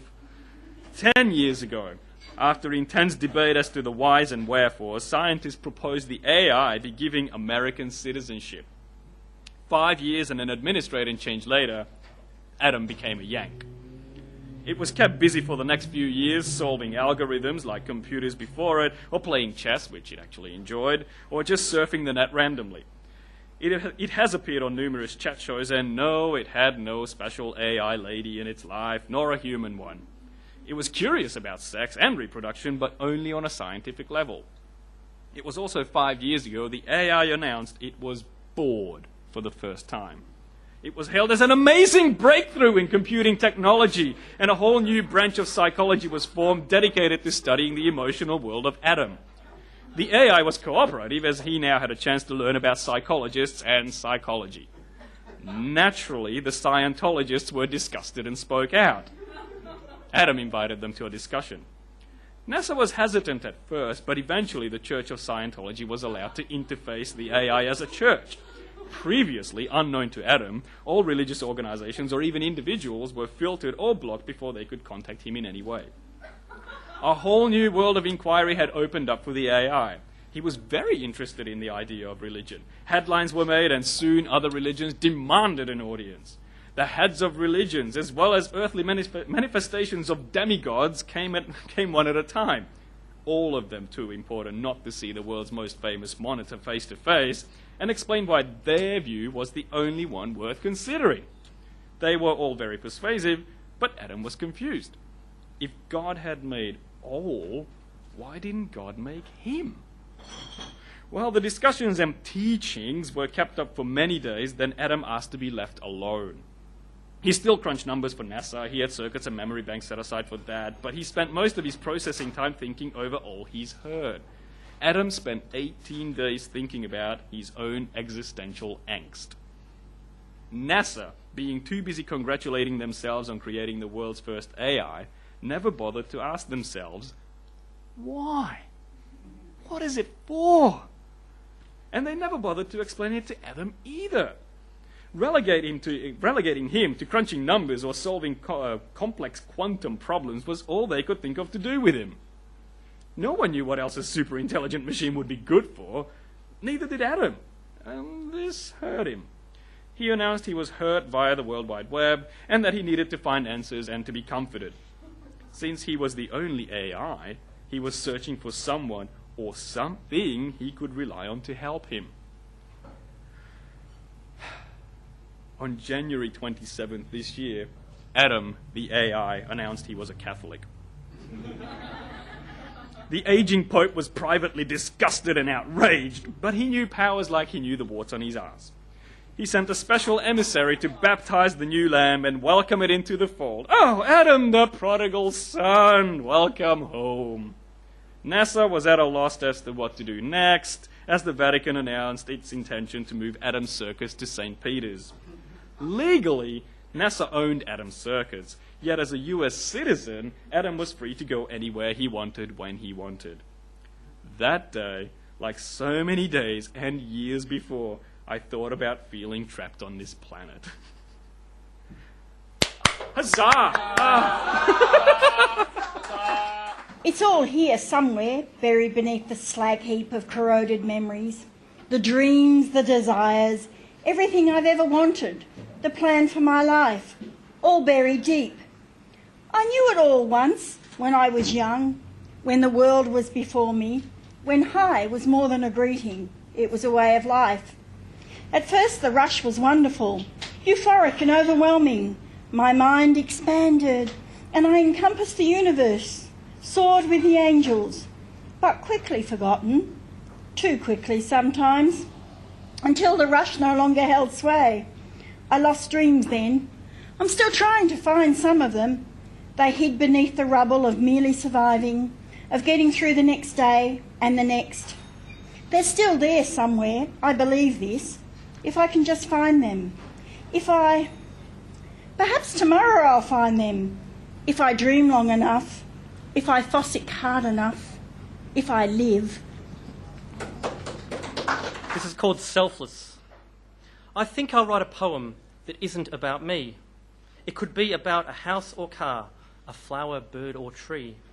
There'd surely be no mention of true love that turned bad, or of the many sporting triumphs that down the years I've had. I wouldn't talk of travel to places near and far, and there'd be no reasons to recall any scenes from clubs or bars. That rules out many topics, but many still remain. From penning lines about such things, I hardly can refrain. Yes, what a grand idea I've had, and how easy it would be to sit and write a poem that isn't about me. This was actually written about a friend's girlfriend, boyfriend. I give up keeping track. It's called The Handsome Man. Before me stands a handsome man, dressed in drag as a woman. But I see the truth. I cannot be fooled. Something so obvious does not need to be said. Before me stands a handsome man who will never be a girl. I don't know how he can stand to take on all the world. He still is there, that handsome man. He's enough to turn me straight. Am I really a lesbian, or was he just worth the wait? He really is a handsome man, he who wants to be a dyke, carries himself like a hero, like a god, like a real man. I've never seen such a handsome man. I wish I could make him see. Born in the body of a woman, a man he's meant to be. Thank you. Now, anyone want chocolates?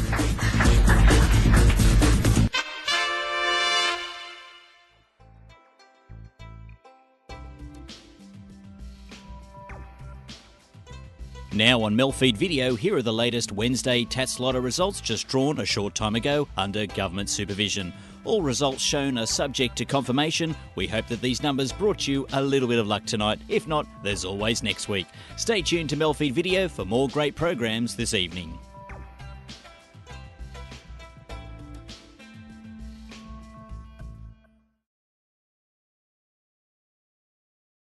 If you choose to drive on drugs, you could ruin lives. Someone else's, your family's, or your own. Choose not to instead. The right choice could save someone's life. Proud supporters of safety in our community. GMCU and Southern Cross Austereo.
for something completely different. Going to finish with a mushy one or two. This is called Friday I'm in Love. Drinking tea in an outdoor cafe, talking, writing, laughing. Soaking up sun in my backyard, talking, laughing, basking. Going out to dinner with friends, talking, eating, laughing. Walking back to my place later, drinking coffee, drinking wine, playing Scrabble, losing to you, and not caring. Saying goodnight at the front door at midnight. Kissing for the very first time. Closing the door behind you, smiling. Standing in the doorway, smiling. Standing still, but falling, falling, falling. This one's called Sunshine in the Bag. Thanks, gorillas. Too skinny and little and living in back streets where nobody ventures. I saw your art on all the walls and I wish I could remember it now. There's a sadness that I don't remember. I heard the hiss of paint. You were there then, and I was struck by how fragile you were. I was struck by how bony you were, and the way your wrists and elbows jutted, and your clothes were too big for you. Your hair was black and oily and slick, and your skin was the colour of malt, and your lazy dark eyes weren't staring at anything in particular, but there was intelligence somewhere in there. You were happy to see me then. I remember your smile and no defences up, and that vulnerability was so endearing. I wanted to watch you sleep so I could see you happy, and I wanted to take you away from it, and I wanted to give you something other than life in the back streets. I told you how talented you were. You were taken aback. It made me ache to realise you hadn't actually expected me to give you the time of day. You'd presented yourself openly, not out of optimism or naivete. You just didn't expect to get out of this unscathed. You just didn't care. It surprised you that someone would care. I felt like you were my little brother. I thought about my nephews while you deflected my compliments, and I wondered how I'd feel to see them out here, with a bag of wet paint clutched at their side, and a mouth chrome purple. I wondered why your family weren't here to help you. I couldn't leave you then. I unzipped my backpack, and I took out my sketchbook and my pen, and I showed you my drawings. You were so excited that I would share that. You had so much fucking enthusiasm under that haze, and I felt so fucking helpless. I felt so fucking helpless. I tried to draw you something you could take with you to remember that someone cared.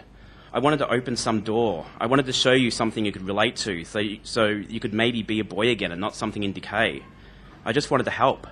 So I drew, and I kept my head down, and I concentrated, and I wanted this to be good. I wanted this to be the thing to get through. But the whole time I could hear this hiss, this intermittent hiss, and the sound of rustling plastic and the stink of paint in the air, and everything I made for you turned to crap. It all turned to crap. I kept trying, but nothing came. Every line I drew was wrong, was not good enough, and I'd look up to apologise every now and then, and you would lose more of that spark every time I looked, and your eyes would be more dead. In the end, you weren't there. You'd gotten bored waiting for me. Or maybe you were just too fucked to remember why you're sitting in the lane with some stranger in the first place, and you'd taken your bag of wet paint and your mouth chrome purple and wandered away. Either way, you were gone. I sat there and let the remaining fumes punish me for a while. Eventually, I got up and left the back streets and I went home. I went home and I forgot your art, and I never even knew your name. I never even knew your name. School is like circumcision. We went through it, so our kids should too. School, a smell of dust, the comfort of routine, football jumpers, disgusting lockers, overpriced textbooks, CDs thrown in, lug them back home. Kids you don't like, lonely, scared and stupid, failures in other walks of life, lording it over waifs. School is making a friend, then their parents yank them out, staring endlessly at the elfin ears of the girl, 2 rows forward and 1 desk left, whilst Mr. Lemon explains quadratic equations, learning cos and tan, but you don't know why. Some children have perfectly combed hair and eat interesting lunches. You've got Vegemite sandwiches. Went on the school trip, broke your arm. The vice principal led you through the bush at night, no compass and 2 torches. It's probably only a sprain. It's school policy not to give out drugs. So no aspirin for you. The school nurse you're malingering back to the classroom. Of Mice and Men, To Kill a Mockingbird, Lord of the Flies. Thoughtful literature, for big ideas for savages, which is you. Decoding text, the semiotics of SMS, a student teacher with a moustache, a Collingwood scarf. He's with the people, man. Sometimes the holidays are even more dull than school is, and you've got to go back and say how groovy it was. Chucked out a West Side Story when your voice cracked. Your dream was to sing Maria, Maria, Maria. Feeling most yourself listening to songs in the bedroom. Showers, your best friend. Cat sleeps on the bed. Take a bite of Bounty Bar, chewier than your parents' relationship. You could know the next Prime Minister, a rock star, a footballer, but probably an accountant. Not the child and not the gun, the half-lit days of school life. Thank you. I won't let you ever pay for others' crimes.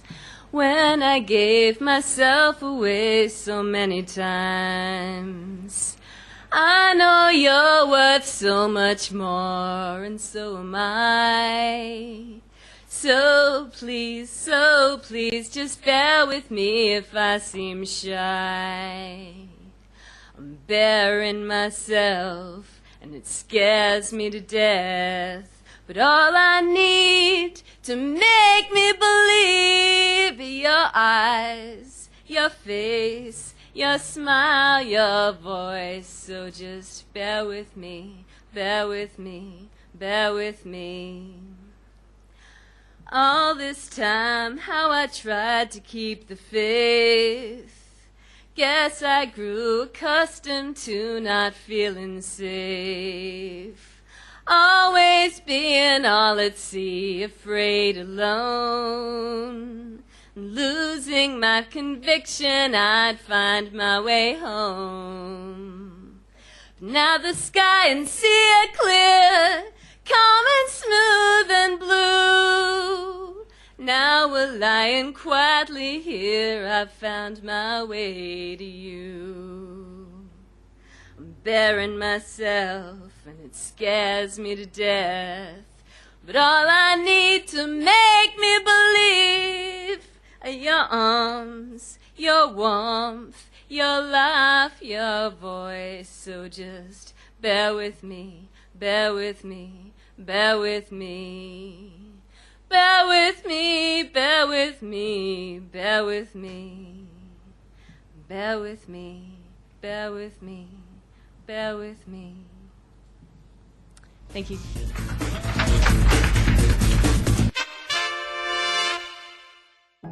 We reckon one of the most powerful things in the world is this sausage, because a sausage can do just about anything. It helps people to walk, see and hear, supports families after fire, drought and flood, and even helps plant trees in our community.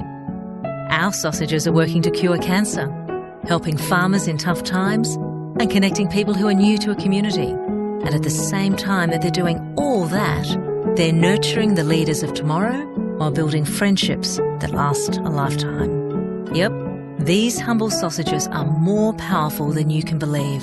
They're working wonders in our community. And at Lions, so can you. Lions Australia, we serve more than sausages. Had enough of the bad news about carbon dioxide and climate change? Wood is one solution. Trees take CO2 from the air and store it in their wood. They're also renewable, unlike concrete and steel.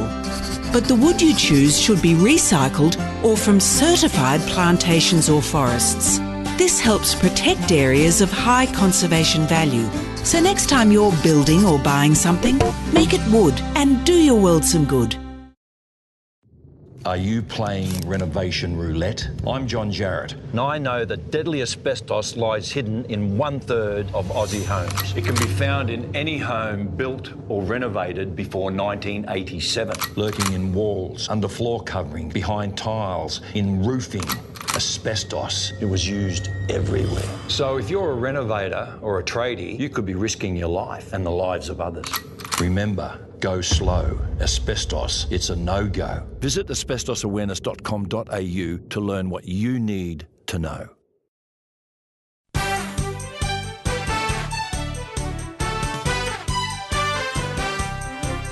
Coming up next on MELfeed.video. 15 fabulous minutes every week On MELfeed.video. Meet the famous, the fortunate and the fashionable as Steve and Jacqueline take you to all the events around town.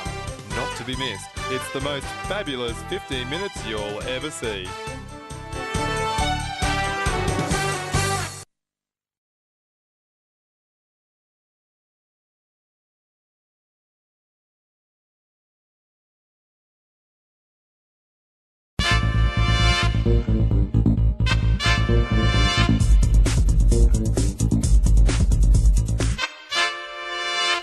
And finally, Tom Waits has done this better before me.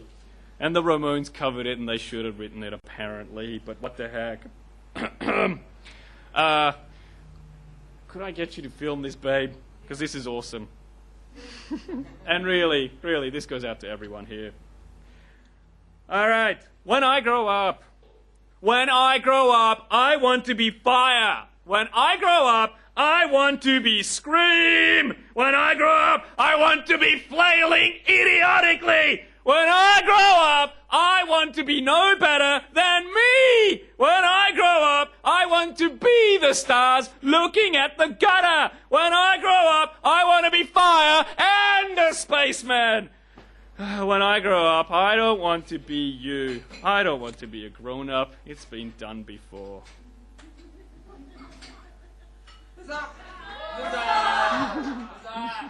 Is she the divine wind, procuring her own assassination? Now is the silence that forgets. The rain falls, and we are blessed to live again. Oh, my dearest shadow, my most costly mistake. You could have been excommunicated, but instead she made you a friend. Once upon a rhyme, the ochre-glazed milk jug was pondered for its own significance, within paintings forgotten for 2.5 centuries. Dearest, you brush your heated cheek against my own, and I awake, and I awake, and I awake.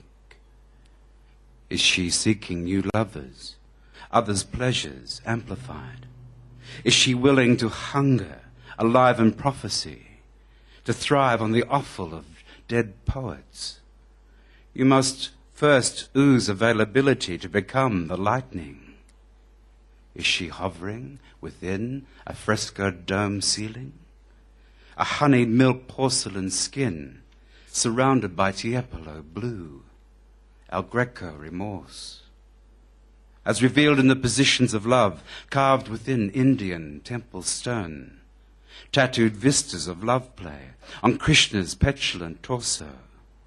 He, of course, is a horse and happy to oblige. His wings are his shield. They carry him aloft. They protect as they reveal his emptiness. He must gallop and leap. No precipice is deep enough. She and he are one. When all is nip and tuck and done, the cloud of uncertainty smothers with its pillow. Today until tomorrow. Thank you. From love to masturbation.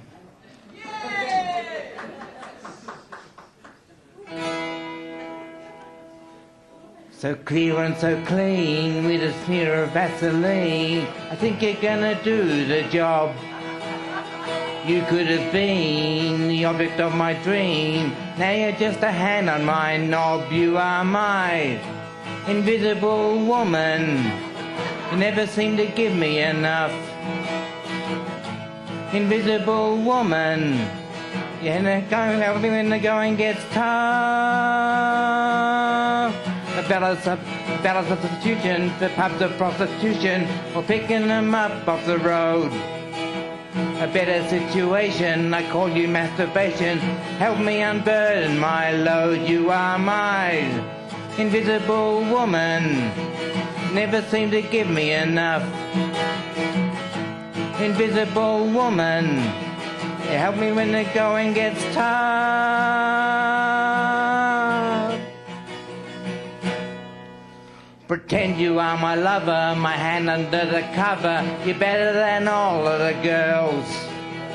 Taking concentration, frustration and starvation. Now you are my princess of pearls. You are my invisible woman. You help me when the going gets tough. Invisible woman. You know you can't get enough.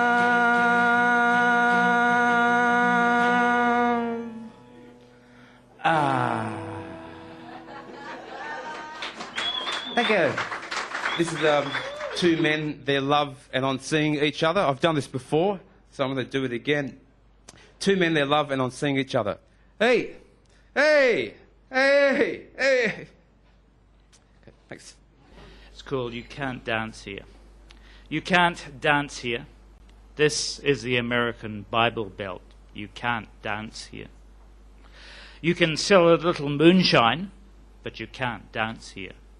You can discreetly smoke a joint, but you can't dance here.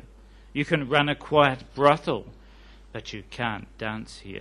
You can cheat on your taxes, but you can't dance here. You can buy your way into public office, but you can't dance here.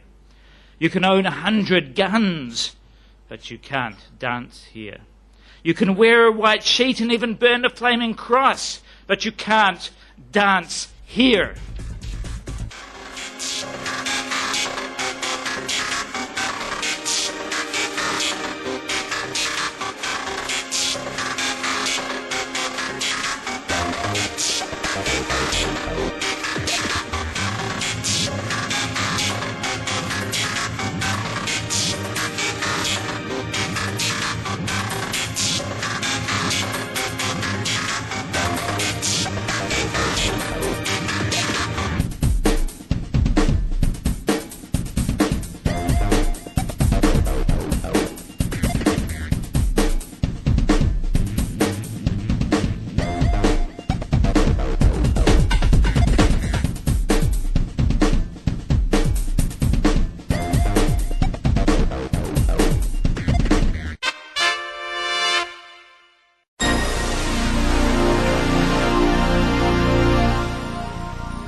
Hi and welcome back to transmission number 23 from MELfeed.video, which coincidentally and completely coincidentally, we didn't plan it this way, but it is the last transmission from number 23 in Blackburn South as we prepare to pack up the house next week and move to Echuca. And transmission number 24 will be coming from Echuca in a fortnight's time. So we're going to miss a week, but we'll see you live from Echuca, coming down the national broadband network, if it works, from Echuca in a fortnight's time. So we'll look forward to seeing you then. But for now, it's down to 15 fabulous minutes, which happens to have been going to Sexpo in 1999. So it's a bit of a saucy episode, this one. And then we go to the CEC report for this week's edition. And then Transports of Distant Delight actually starts at Series 1, Episode 1 again as we repeat the episodes. So you've got a second chance to see the episodes that you might have missed of the video slideshow series. And we'll see you in a fortnight's time. Sorry about next week, but we are a bit busy packing up the house. So we'll see you in a fortnight's time, live from Echuca, NPN permitting, and we'll see you then. Each week on MELfeed Video, join us for Northern Access Television's general interest chat show, NAT Chat. Each episode features interesting and informative interviews from people of all walks of life. Weekly topics include community groups, religious topics and professional people covering many different subject areas. That's NAT Chat every Wednesday night at 8 p.m. here on MELfeed Video.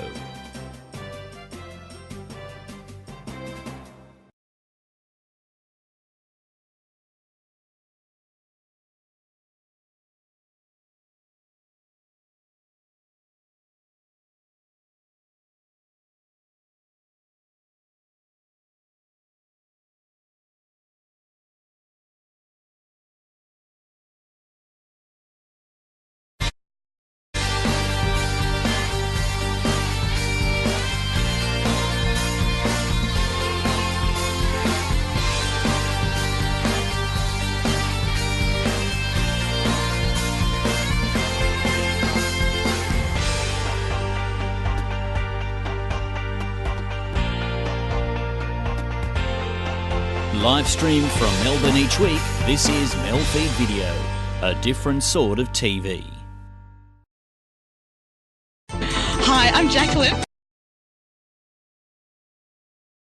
And I'm Steve. And we're here at Sexpo 99, and oh my God, I love it when you do that. Yes, we've been joined by a third party who's feeling a bit flat, I think, actually. Yes, his sex life's a bit deflated, but we've got the solution to pump his sex life up.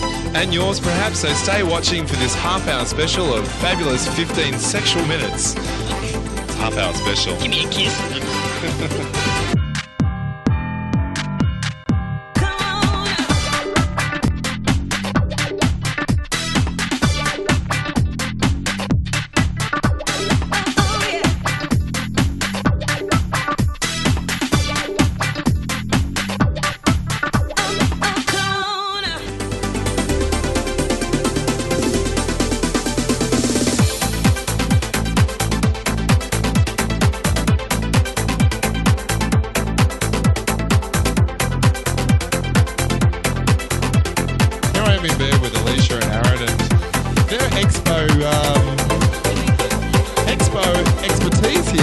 Last year. Yes, we have. Yeah, we came last year. Come quite often, I'm sure.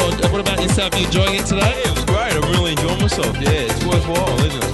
And what brings you here to Expo? I suppose it's just the attraction of all the different novelties. The women, of course. Women, all the different techniques that you pick up from it as well. Yeah. Coming together. So, has it increased your sex life any? Definitely. It improves it very well? Definitely. Now, I mean, I noticed that, like, there's a lot of girls stuff here and there's bar strippers and everything. What is there for a female to do here? Anything to the imagination, basically. And what sort of enjoyment have you got, apart from the male mobiles that are floating around in the roof here? Not bad, are they? But, I don't know, just something different. There's always something that you never thought of, I suppose. But... So you recommend you'll come back next year? Yeah, definitely. Yourself, you'll come back? Yeah, definitely. Yeah, bloody, it's worthwhile. It really is. So, good laugh up. Yeah, it is. What anything at the moment? No, but we're working on it. Working on it. Massage. Oh, yeah, they're great. Yeah. Yes. Well, thanks very much. And do you want to have a threesome? Hey, who knows? Right, let's strip off. Get out of the covers. How are you doing, Sexpo? Oh, it's okay. I'm just wandering around a little bit. Yeah, but it's not too bad. Is there anything you haven't seen before? No. Oh, you've seen it all before? Oh, pretty well, mate. You've seen all this stuff before. I like the whipping beforehand. Oh, the whipping is very interesting, yeah. Now, what's your fantasy? What's my fantasy? Sexual fantasy. Where's this going before I tell you this?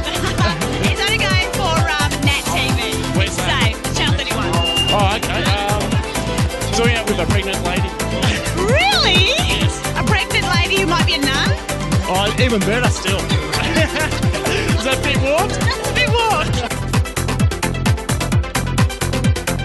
Sex. It's all just sex, isn't it? And it's confusing. How have you enjoyed your day today? What about you? Now, I want to know, can you give me your best orgasm? No. What about you? No, man, I don't comment on that. No good at that. No, I've got to find somebody. Can you give me your best orgasm? Girls can fake it, can't they? Yes. Very good. Do it. Let's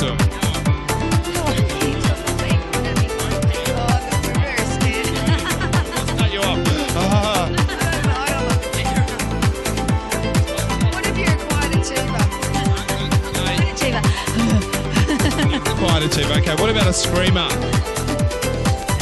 I think you're a bit of a screamer, aren't you? You are. You're a bit of a screamer.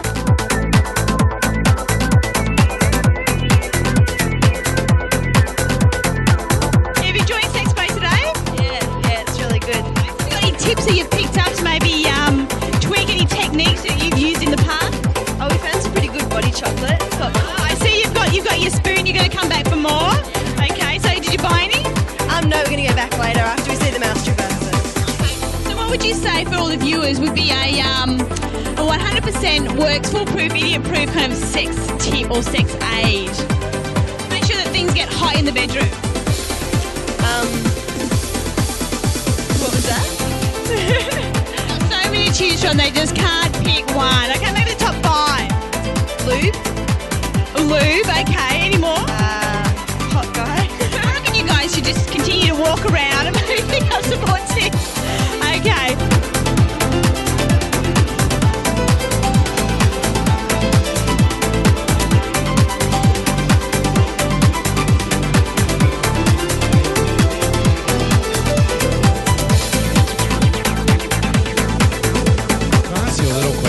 I know you're going to be distracted here. Does that really hurt?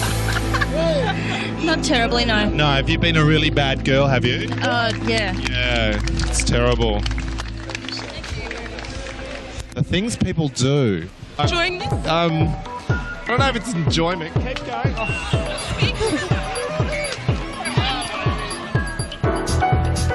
Are you enjoying this? You're having a barrel of fun here. Help. I'm going to kill Jacqueline for this one. You owe me big time. Okay. All right, good. Yeah, quite stimulating. Could be better with, just the pants off and a bit of water. Well, you can do that now. Right. Well, you can purchase lots of sex aids here at Sexpo, and this is what one gentleman's done. Yeah, hello, how are you? This is a sex aid, is it? Yes, it is actually. Does it spice up your sex life? Basically, yes. Is your girlfriend here? No, she's not actually. Oh, okay. She's probably thinking of you though. So how do you incorporate this into your bedroom activities? Or maybe it's not just in the bedroom? No, basically anywhere you can get it.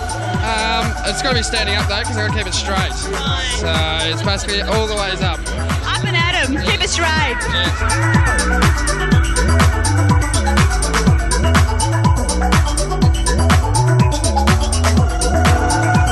One thing that goes hand in hand is secret little sex games. You'd like to play little fantasies, and one of the fantasies is wearing wigs. Now, I just want to say, your wig look absolutely fantastic. Natural wig, actually. Oh, sorry, it's not a wig, actually. Oh, here we go. Oh, you sure? Oh, you're right, it's not a wig. And what about this number you're wearing? I mean, you've gone for the curly wig, and it's real? Oh, sorry. Oh, no, you're actually going, what are you playing? What role are you playing? We're playing dress-ups at the moment. So do you wear a wig in your sexual play? Yes, I do. Full body wig from head to toe. You like being hairy, I take it. Watch the transformation. This is the before and the after. Can you just look into camera for us? It's better than what I normally look like. That's the scary part. Now that's what I call a vibrator. I think I'll do the trick. Steve now joined by Sally, better known as Dr. Feelgood. Hello, how are you? Extremely well. Well, actually, it's 4 days into Sexpo, so I don't know that I am extremely well now. I'm thinking I've got Feels good. Oh, you're a darling, Steve. Thank you very much. Holding up well. You look great. That's there, yeah. I'm wearing the I like your hair, actually. You've been to the wig store as well. Look, I have actually. I'd love to say that this was real, but it's not. But I might just tell you that, in fact, these are real. All right. Sure? You don't mind? How do they affect your sex life? Boy, what? Your real things. What's going on back here? How do my breasts affect my sex life? They do me a justice. I think they're fine. I find them quite useful, really. Got a question. Embassy, is it on the rise? Boom, boom, boom, boom. Now I've got a serious question. A serious question coming up. Stay tuned. Have you found today, with regard to Expo and people's attitudes towards sex? Well, we've been doing Sexpo for 4 years now, and I must say that it's marvellous. We're getting every year, I'll tell you what is on the rise, the number of people coming to Sexpo. And what's happening is, as you can see behind us, is the Dr. Feelgood Sexual Health and Relationship Education Exhibition. That, of course, is where all the health information is. And what I'm finding is people will walk around Sexpo and see everything that wobbles, shakes, glows in the dark, runs on batteries. And when they're done with that, when they're spent, they come and see me. I sort of liken it very much to, you know, when you were growing up and your mum said you weren't allowed to leave the table until you'd had your greens? Well, that's sort of like us over there. And people are coming in and they're asking us the most sensitive questions, you know, about impotency, about testicular cancer, about joining the ambulance, about prostate cancer, about genital herpes. Yay! Can you just check mine for a minute? You're a naughty. There's a time and a place. I'm here with Gabby, and Gabby, I don't know. I don't think blondes have more fun. I haven't really had that much fun this year, and I'm looking at really spicing up my sex life for the millennium. So I'm wondering, what would you suggest? Well, I think the really in colour at the moment is black and very dark colours. They're going for it in a big way, so you could try that and see how you like it, or maybe give your hair a bit of length. Okay, I think go long and black. Something dark and seductive, yes. I don't know about my fringe though, porn star. Not my style. I feel like I'm an Italian grandmother with this on. What about a redhead?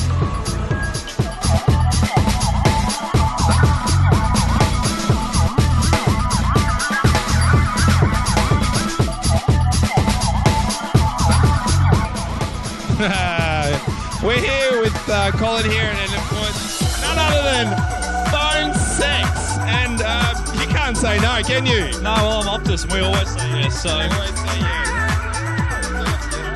yes. Yeah. So that phone's even got the free vibrator in it. It's a Vibracall. It's a Vibracall phone.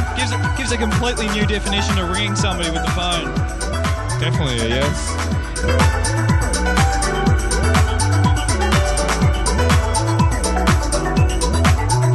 Sort of role and look are you looking to achieve here? A fantasy role. Fantasy role, what, doctors, nurses? Oh, something like that, yes. Always wanted to be a redhead or something? I am a redhead. You are a redhead. Is this your natural hair? No, it's not.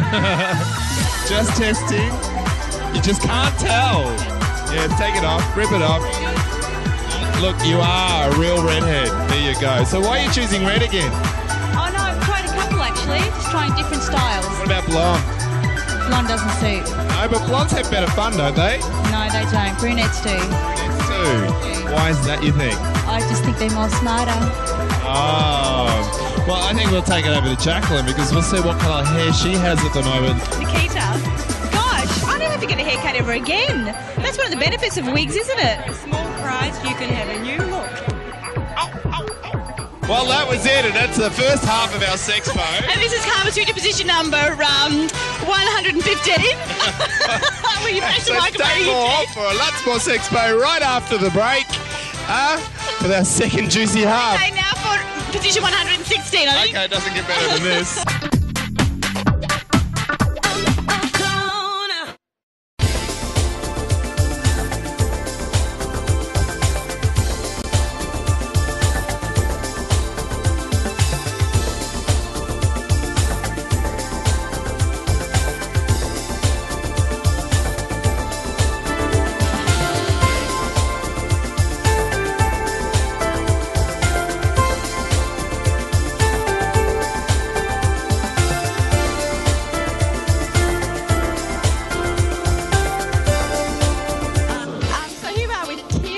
Refer to me as Sir. That's Sir to you and you. And what exactly are we doing here, Sir? Thank you. Here at Eagle Leather, we'd like to instruct the public on all sorts of facets of the leather industry, and in particular, the SM fraternity. What we have SM fraternity? SM fraternity. That's for sadomasochism. A lot of people have used that term before, but don't exactly know what quite it is. In this case, what I'm in for, be quiet. Yes, sir. Speak only when spoken to. You understand? Good. A lot of our play is all theatrics, but deep down, there's a lot of discipline, especially self-discipline. Be quiet, as in the case may be. What we try and do is instruct people on all sorts of facets facets, everything from bondage, such as restraints here, discipline, which could include flagellation, but discipline also from the heart and from the mind. So when someone says they want to be a slave, they actually want to be truly submissive and actually willing to serve. And we all seem to have naughty slaves every now and again. How are you going to discipline our naughty slave? Pardon? How are you going to discipline our naughty slave? Well, this is a deluxe cage which has 3 doors at the back, which means if I want to punish him in any particular area, all I have to do is open up a special door and I have access to any part of his body.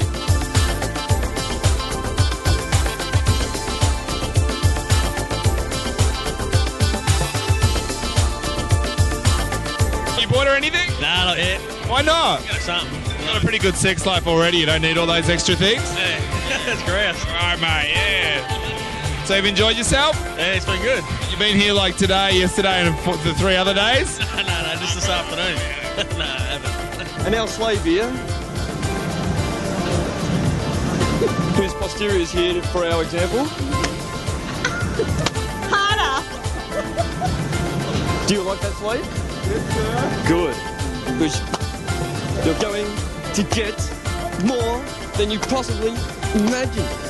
Ah, the serenity here today. Oh, and speaking of, how are you? Good. How you doing? I'm doing well. Now, how hard is it to be a porn star? How hard is it? It can be very easy. It can also be very demanding in that we do, I myself do a lot of international as well as national appearances. Being out from the States, that would be the national stuff. Pretty much work every single day between radio interviews, TV interviews, print, making personal appearances, and then of course, you got to make the movies at some point. Oh, gee, the hardest part of all, I guess. Now, is it really like as you see in the movies, or you got to cut and take and stop and do bits and pieces, or? Actually, most of my movies, I'm under exclusive contract with Wicked Pictures, and most of Wicked's movies are feature-based, which means that there's actually a huge script, plot, a lot of scene changes. Yeah, like that's the bit we fast forward through, yeah? Oh, no.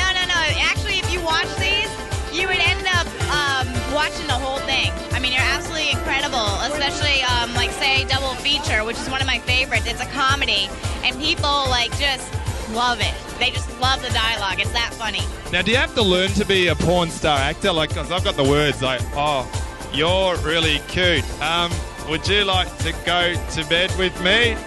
Well, we actually never say that because that doesn't incorporate into our story. No, but they talk like that, though, don't they? No. They used to. They used to with all the low budget. They also used to do that a lot when the movies were made just for more of like a bachelor type of audience.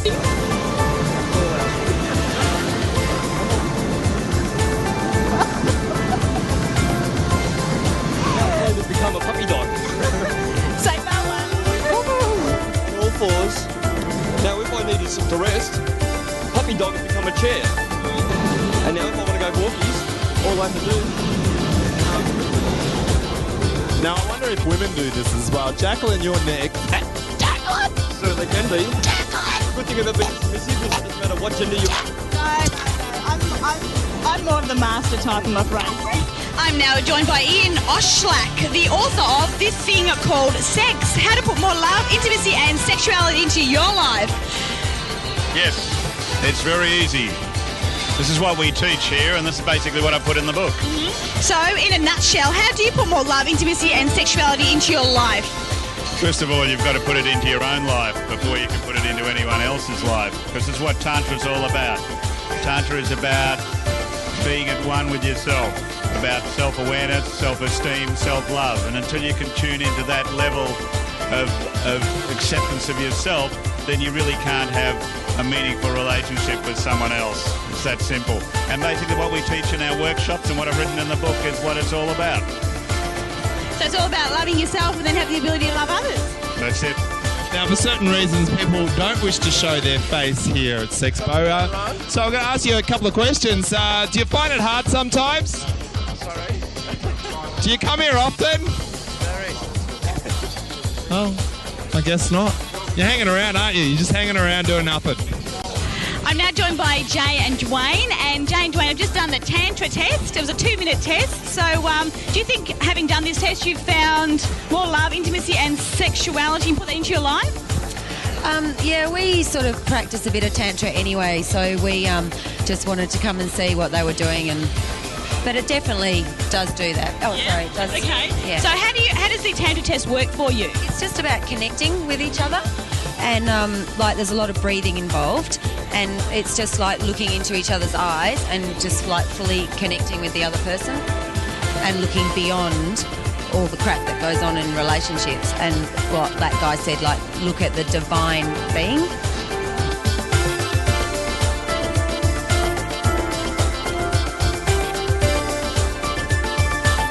Orgy in there, I tell you, that I'm knackered. Wow. Talk about orgies, ladies. What do you think of orgies? I suppose I'd be fine so long as I'm not in one. Girls don't do orgies?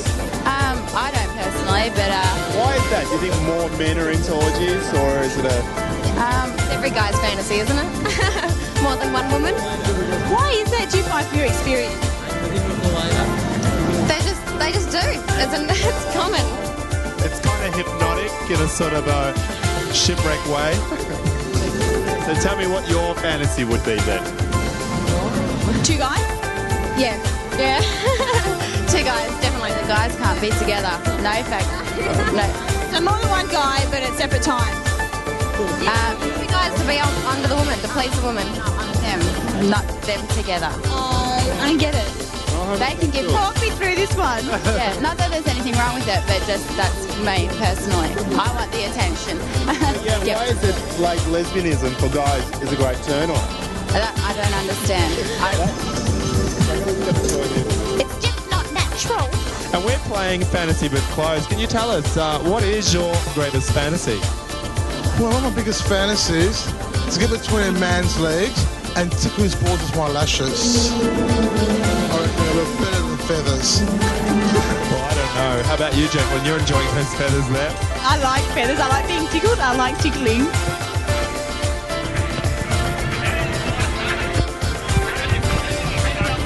Give it back. And so I suppose when they come back from having seen you, they can go for dessert. Well, they can actually go back for more. They can help you. But I must say, it's great. I've got a lot of very prestigious groups here from the medical world, and it's great to have them here so that people can actually... I think sometimes it's hard to ask those questions or know where to go, and so that people can really come here and ask those. Are you finding that the people are finding it hard or a bit easier today, just asking these questions? Because, I mean, we videoed a few of them. Now, I've been talking on the wireless for 6 years, and I found over those 6 years, people are just coming out of their shells, Dale. Just now, after 6 years? No. Gradually, progressively... Make it even here, Jackie. Listen. Okay. Progressively, Threesome. it's becoming easier. It's menage. Oh, hang on, you got my hair on my wig. It's going to fall off. Oh my God. Thank you very much. Watch the wig. Watch the wig. No, look, I think that... Someone say menage a trois, shall we? You're a naughty boy. How am I, man? What can I say? 2 females. It's the ultimate. Oh, do you know that really? Well, I am today. Yeah. Do you know that is actually said to be the ultimate fantasy for all men? Is the ultimate menage a trois? Yeah, yeah. Yes. What's your fantasy? My fantasy is to go put my feet up. A foot massage. No, look, I've got the perfect sex question. Hang on, we'll lift you up. No. So you're going to go home and have indulge your ultimate fantasy there. Yeah, put the alone. Absolutely, put my feet up. Yeah, I don't want any people around. That's the ultimate Well, fantasy. don't you want one person just to massage your feet and work you into that ease? Okay, let's go, Steve. Okay. Bye. You can watch, you can video. I'll video. Can I borrow your whip for a moment? Now, who's got the control?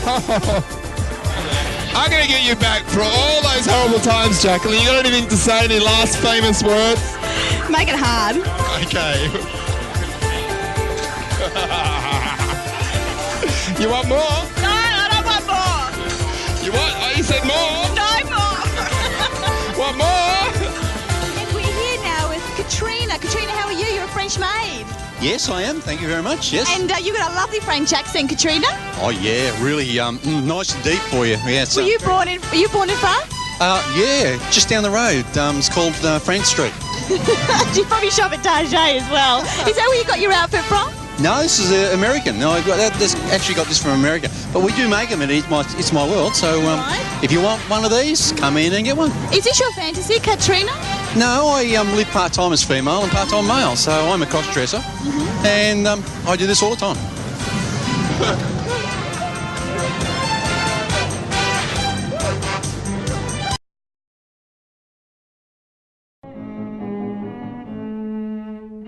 Each week, MELfeed.video presents the CEC Report. The Citizens Electoral Council of Australia presents a weekly program of political and economic analysis with policy solutions which are aimed at saving Australia from economic collapse and also suggest ways in which interested members of the public can assist in their campaigns. The CEC Report, coming up next on MELfeed.video.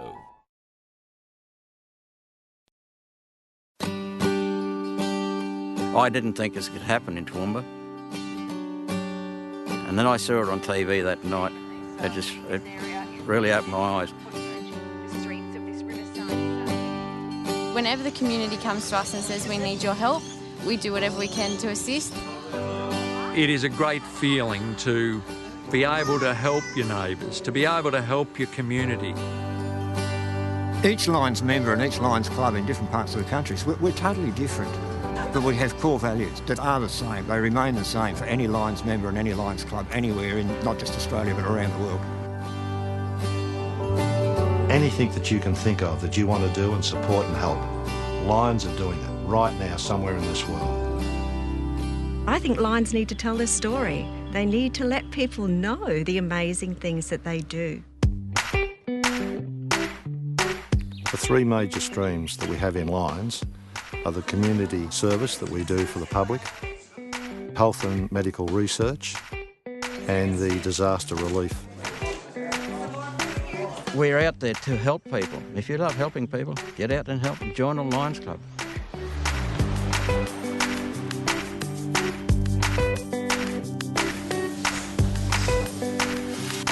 We started this project about 20 years ago.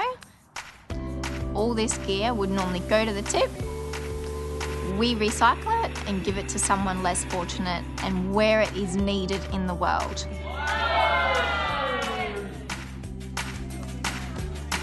Being a Lion here in Australia means that I can make a difference to my community.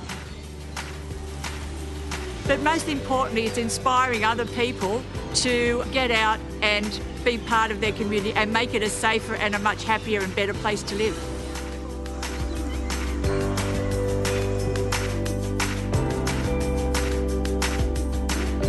Childhood cancer, I've always been interested in cancer and small children from the time I first got cancer 30 years ago. Research is an indefinite item. You can't see it, but it helps so much. I'm here managing the money and the relationships, but other people are out there raising funds and bringing in community support. Without all of us working together, we can't affect change. 2 more extra hands at any function, any working bee, anything we do, 2 more hands can help us raise more funds, can help us serve our community better. I went to my Lions Club and I said, I got this idea and I think it's a little bit crazy, but I think we could raise some serious money doing it. And it was to run 100 kilometres. And the club said, okay, if you want to do this, whatever you need us to do, we'll be there 100%. And I'm pretty proud to say that together we raised just over $16,000. So we blew the target out of the water, and I think that was due to a lot of the support that I got.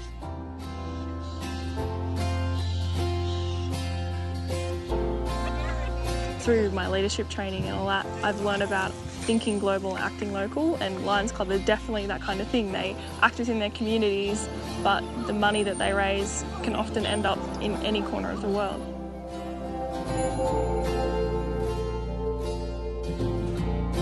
As an individual, I could only do so much, and whilst it was my burning desire to try and help these people, having an organisation such as the Lions family to call upon to support me and those people that were working with me just made it possible for us to achieve so much more.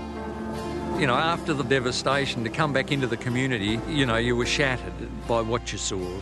You know, no police station, no post office, no petrol station, you know, no kindergarten. There was nothing here.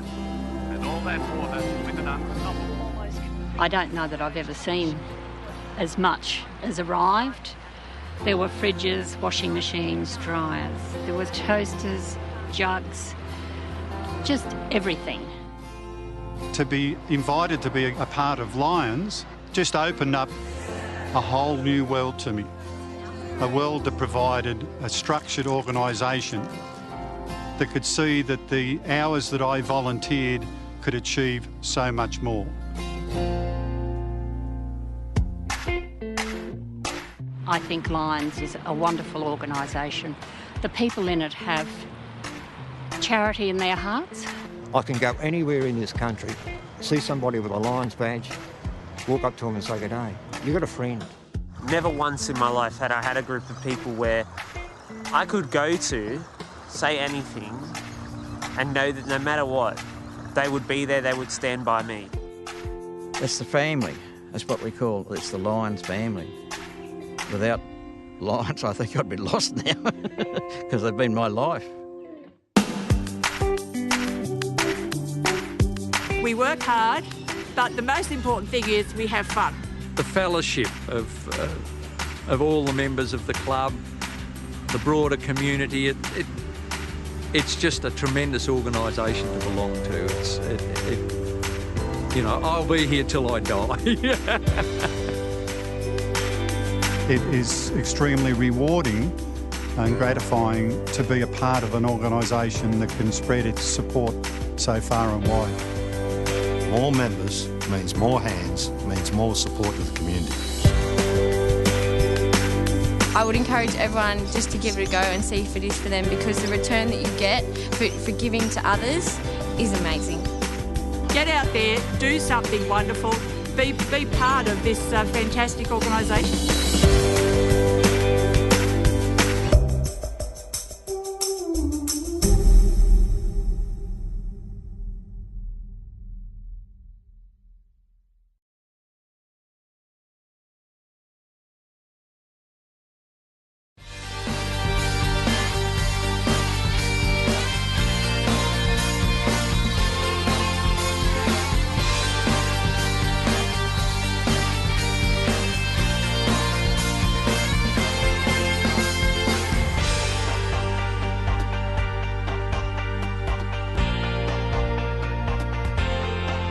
Live streamed from Melbourne each week, this is MELfeed.video, a different sort of TV.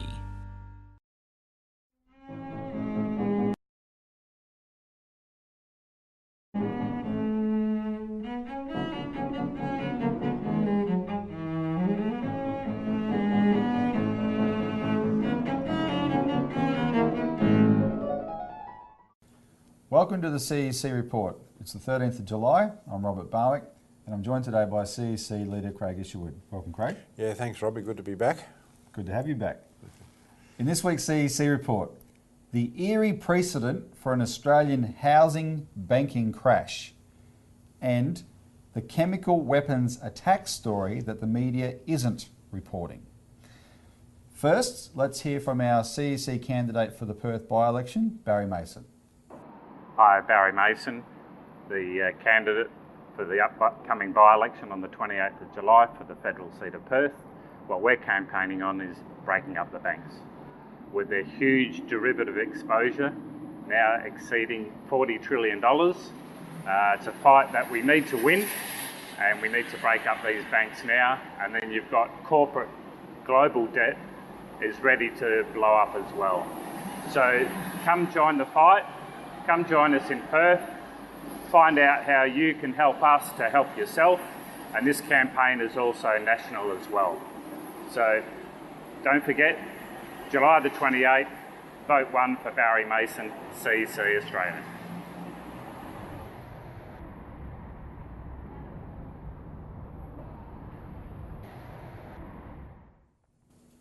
Thanks, Barry. So, first story, the eerie precedent for an Australian housing banking crash. And Craig, this week the Alert Service, the Australian Alert Service, which people should call in and get a copy of if you haven't had one before. We have an article in here, very provocative for most Australians. Are Australia's big four banks effectively bankrupt? And we go through the parameters that everyone has to look at the whole picture, and we conclude, right now Australia's banks are dead men walking, effectively bankrupt. It hinges on whether there's a property bubble or not. Yeah, that's right. Right? And if you don't believe there's a property bubble, you're going to think everything's fine. If you do accept there's a bubble, well, by definition, it's going to burst. And our banks they're so exposed to it; they're the most exposed in the world. They're going to be goners. Now, that's what we say. There's an alternative view of this, right? And it comes from the government. I want to take issue with a certain phrase that the government uses. We first heard it in January when we were mobilising against the APRA bill to give APRA bail-in powers.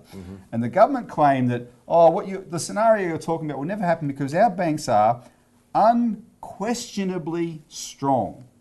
Don't go there.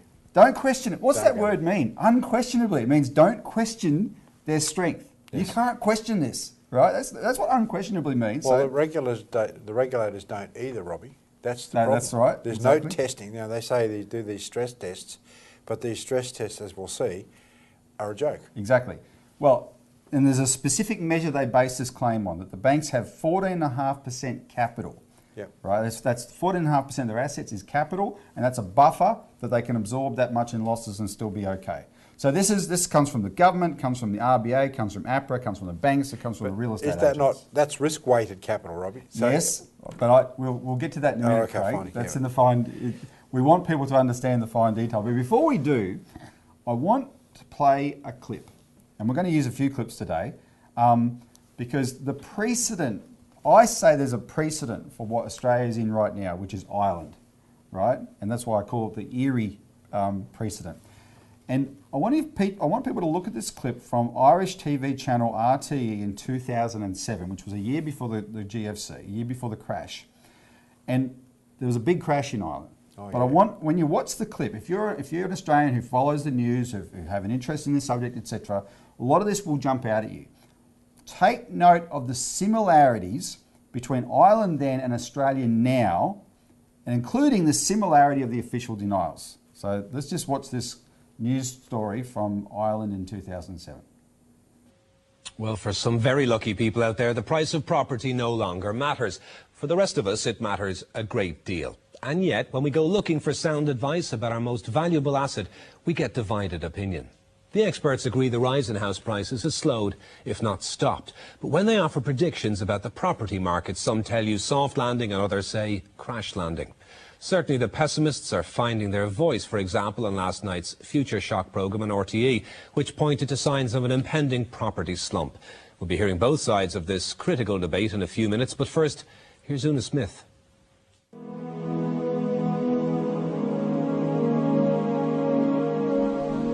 With no more growth in the housing market, the doomsaying about a crash is getting louder. It could start tomorrow, or it could take another 2 or 3 years before that starts, but it's got to happen sometime.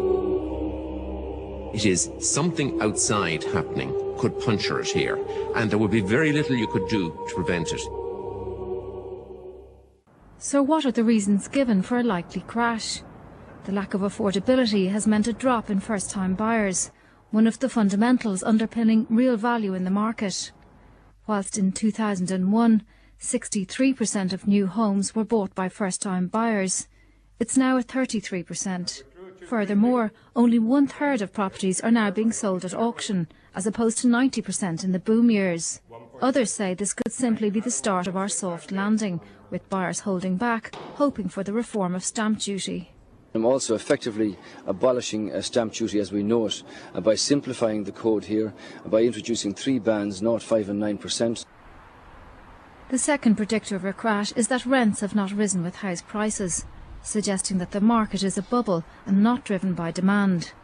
For example, for an interest-only mortgage on a €1 million house, the mortgage is $4,000 a month, but the rent will only be half that.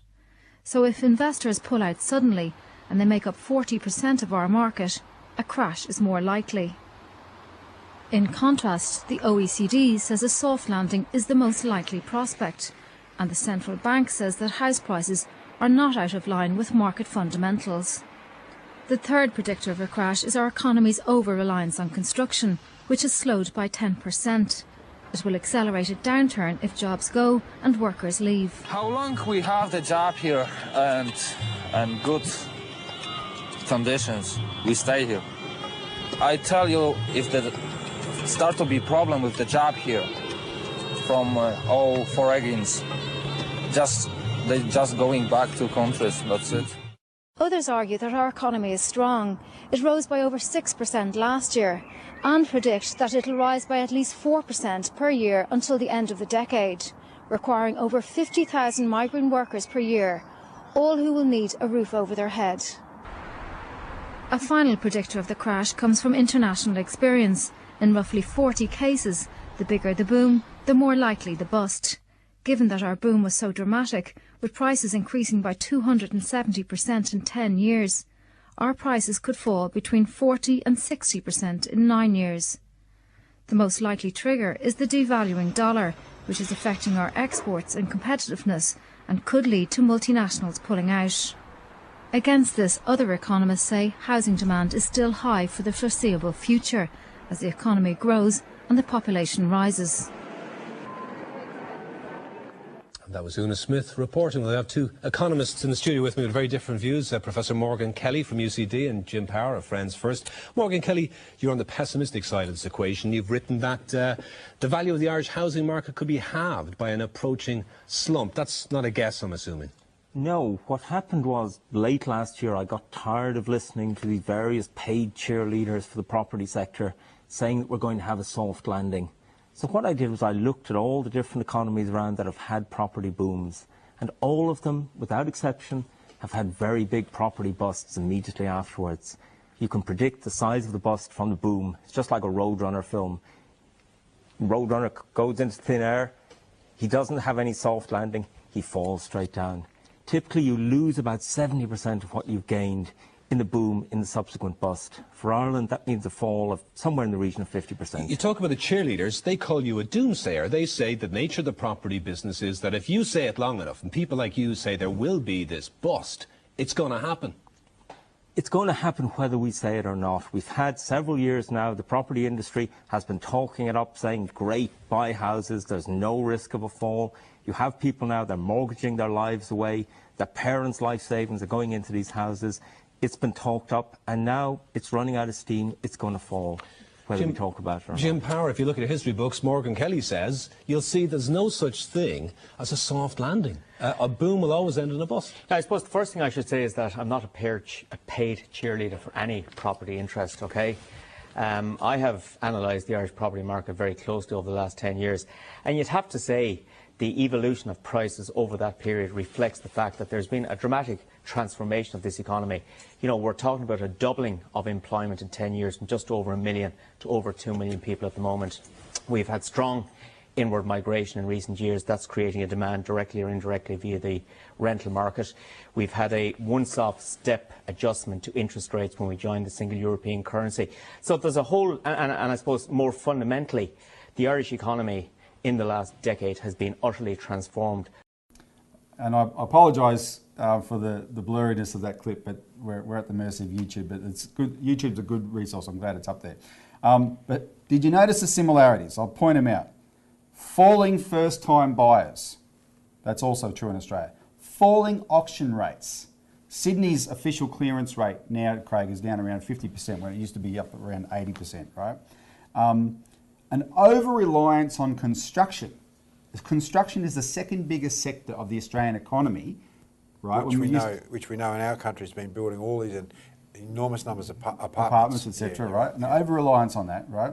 Yes. And also the similar official denials, including the claim it jumped out at me that, oh no, what's happened here is driven by high immigration, right? And that's what most Australians, especially if you live in Sydney or Melbourne, it's the immigration rates, people coming in, that's what's driving up prices. There's so much similarities, it's eerie. We're going to take a break. When we come back, we'll talk about what happened next in Ireland.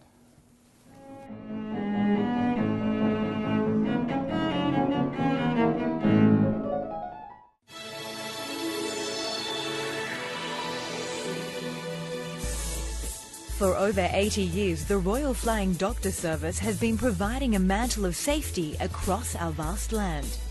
Last year alone, they attended to more than 250,000 patients and flew over 23 million kilometres. That's the equivalent of flying to the moon and back every fortnight. Whether it's an emergency rescue, delivery of urgent medical supplies, or an air ambulance transfer to a major city hospital, the Flying Doctor is always out there for everyone. Let's keep it that way. Donations to the Royal Flying Doctor Service can be made online, by cheque or by calling the number on your screen now. All donations over $2 are tax deductible. So please give generously and help keep the doctor flying.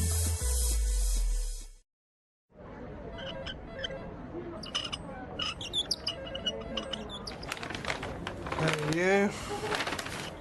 This is exactly what happened last time. Oh, look, I can't believe they're not running in. Trying. Good morning. Thank you. Okay.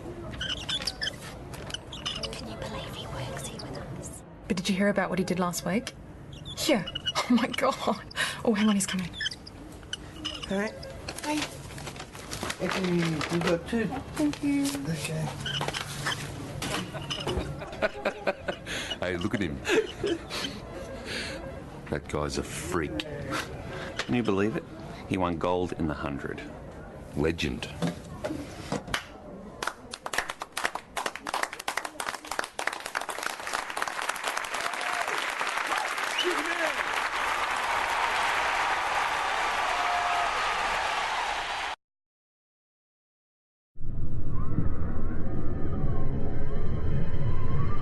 It's easy for things to go wrong around water. More so if you can't swim. It's great seeing kids confident in the water and enjoying themselves. An important part of keeping kids safer around water is learning to swim. There are over 600 registered swimming schools that run the Australian Unity Learn to Swim program. To find one, go to the Swim Australia website. Welcome back to the CEC Report, where we're discussing the eerie precedent for an Australian housing banking crash. And Craig, we're talking about Ireland, what happened in Ireland in 2007, 2008. So we saw before the break this denial that there could be something wrong, but one guy, this Professor Morgan Kelly, was warning, no, there's big trouble coming. So what happened? September 2008, you had a global credit crunch when Lehman Brothers went bankrupt in New York, right? And banks around the world stopped lending to each other. Now, the Irish banks claimed they were well capitalised, like our banks claim, but they suffered a liquidity squeeze. So the Irish government, accepting that they were unquestionably strong, gave them, they basically guaranteed the banks, because they thought, oh, it's just a short-term liquidity squeeze, we just have to guarantee them enough so they can have the liquidity to get past that and everything will be fine. Yeah. The night they did that, there was a debate on Irish television, 30th of September 2008, on the wisdom of this decision. And the same Professor Morgan Kelly was on there, who had warned about the housing crisis a year earlier. And this is what ensued. I want people to watch this debate. And what you're going to see, take note of how this top newspaper editor, his name's Brendan Keenan, he insists the banks have enough capital, they just need liquidity. We're in the eye of the storm, Brendan Keenan. First of all, your reaction, because we can all get very blasé about this, to this extraordinary guarantee from our government. Well, I mean, nothing like this has ever been seen before, but arguably nothing has ever been seen before has been happening in the world over the last several weeks and months. It wasn't entirely what I had expected. I'd expected some version of what's going on in Europe, a kind of mixture of governments putting money in, other banks putting money in. But I think the situation here was different. None of the banks, as I understand it, are particularly looking to be rescued. What they said was, look, our deposits are fleeing the country and we cannot access funds. And if that is the problem, and that is the big if that is yet to be answered, then this looks on the face of it about the best way of dealing with it. Because if the Irish banks aren't insolvent, then it's not money we need, it's confidence. And that debate goes to the whole heart of the international crisis. There's a huge argument in America on precisely this point. Do the American banks need rescued, as proposed by Poulsen, or in fact, do you just need something to ungum the system and then it'll look after itself? So for the moment, you support what the government's done? Look, we won't know how. Straight question. We won't know how this works until we see if it works. Morgan Kelly, Professor of Economics at UCD, what's your reaction to this guarantee? My reaction is very negative. Initially, when Lenihan announced the 100,000 deposit guarantee, I was very optimistic. Had we not had that, we would have had queues outside banks yesterday. However, what we need to ask ourselves, the problem here, as Brendan said, is foreign banks are afraid to lend to Irish banks. They're not afraid to lend to banks in other parts of Europe. We need to ask ourselves what's going on here. The underlying reason is that Irish banks have made very big loans to developers and above all to builders. They're losing money on these. They have a lot of bad debts. They're covering them up, but international institutions know they're there. That's why they've stopped borrowing. But what would the alternative be, Morgan Kelly? Like, if they hadn't done this today, I suppose they could have done a form of nationalisation. Or are you saying they shouldn't do anything? No, they need to do what has been done everywhere else. Is that as individual banks run into problems, the government goes in and first of all sees if they need to survive. A lot of banks in the US have just been let go. And we need obviously to keep our retail banks going. There are some non-retail banks that could have been let go. Nobody would have missed them. But what you need is for government to come in, offer new capital to banks in return for a share of ownership and recapitalise them. That is the real big problem here. Irish banks have made big losses on their loans. They're short of capital. Well, we don't quite know if that is the real problem. The banks insist that they don't need capital from the government. They don't want capital from the government. They can trade their way through this if they can access the normal funding. And that's what all the discussions have been for the last 3 or 4 weeks. So, and Craig, these things just jump out at me, right? They're the same, exactly the same mentality. When you follow us in Australia, you hear all these denials, exactly the same mentality. What happened a few weeks after this decision, just weeks, the housing market crashed, the Irish banks went bankrupt, but because the government had guaranteed them, the government had to bail them out. That bankrupted the Irish government. They had to get a bailout themselves from the European Union, and when they did, the European Union said, well, you've got to have all this crushing austerity on the people to pay it back, right? Yeah. Famous last words, because they accepted the BS, mind my French, from the banks. Now, Australia could be at the same point now, and this is very important because this has just happened. APRA, and I'm saying the same point as when that debate happened, right? People should be, this could be happening as we speak. And here's a sign of it. APRA has just announced the results of stress tests of the banks. These stress tests assumed the following. 1, a China downturn and collapse in demand for our resources. 2, downgrading of Australia's sovereign debt rating and banks rating, resulting in no more overseas borrowing. 3, a sell-off of the Australian dollar. A 4% drop in GDP, unemployment doubling to 11%, and a fall in house prices by 35%. And in response to that, the stress tests of those scenarios, APRA boss claimed, Wayne Byers this week claimed that the banks would be fine. Have a look at what Martin North, a very astute analyst from Digital Finance Analytics, has said about that in his latest post on July 12. When is a test not a test? Today, when is a test not a test?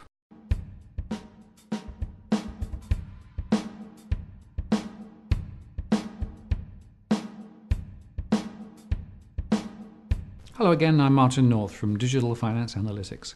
Welcome to our latest post covering finance and property news with a distinctively Australian flavour. In APRA's Wayne Byers' speech yesterday, the one in which he said an 8% growth in residential home lending was healthy, he also covered the stress testing processes with the banks and gave them a clean bill of health. So that's all right then. While 40 billion of losses were suggested in the bank's mortgage book, this was, he said, manageable. Today, LF Economics posted their own bank's testing analysis, putting APRA's stress test to the test. I'll put a link in the comments section below. And they applied the APRA stress parameters to the data from Westpac, which was revealed in the recent Royal Commission hearings. Using that data, they extrapolated losses to the banking system, if scaled up, to be $298 billion, a quantum larger than APRA's. Now, we ran our own scenarios using our core market model and using the same APRA worst case baseline. And we get a result much closer to the LF Economics scenarios than the APRA outcomes. And in fact, we think the LF Economics numbers may themselves be conservative. In addition, from APRA, We get no detail on their work and no individual bank level disclosure, unlike the US version. See our recent post on the US. Testing, 1 to $568 billion. So we do not find the APRA version very credible, which is a worry. Viewers should watch the whole of that Martin North segment. It's on YouTube. It's called Walk the World channel. Look that up. He's saying that by his calculation, it could be $310 billion in losses. That's more than their capital. Yep. But I also say call in again, get a copy of our publication this week to read our article on this. We'll take a break.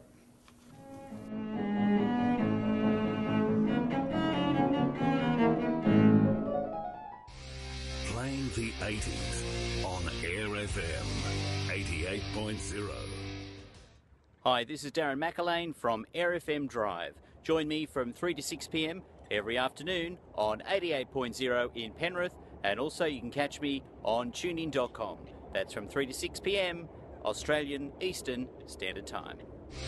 Playing the 80s on Air FM 88.0. I'm able to dream, I'm able to smile, I'm able to grow, and I'll go the extra mile, one day at a time. So put your hands together, we can change lives forever. Together, we're able. Able Australia. Together, we're able.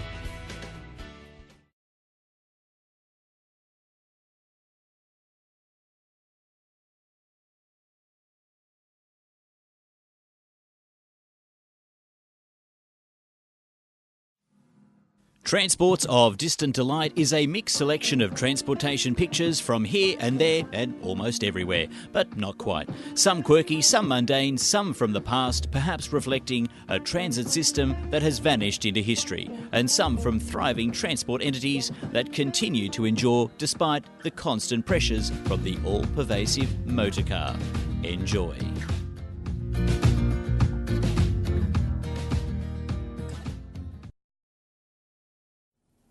Welcome back to the CEC Report. Craig, before we get into the final subject, what's your comment on what we've just watched in the last two segments? Robbie, we've been campaigning for Glass-Steagall for a long time now. This is what's required. Break up the banks, protect the commercial banking sector, and get rid of the merchant investment banking. Because we need to protect them from this crash that could be starting now. I was interested in that Irish crash where the government went and bailed them out. We don't need to do that. We could have a national bank.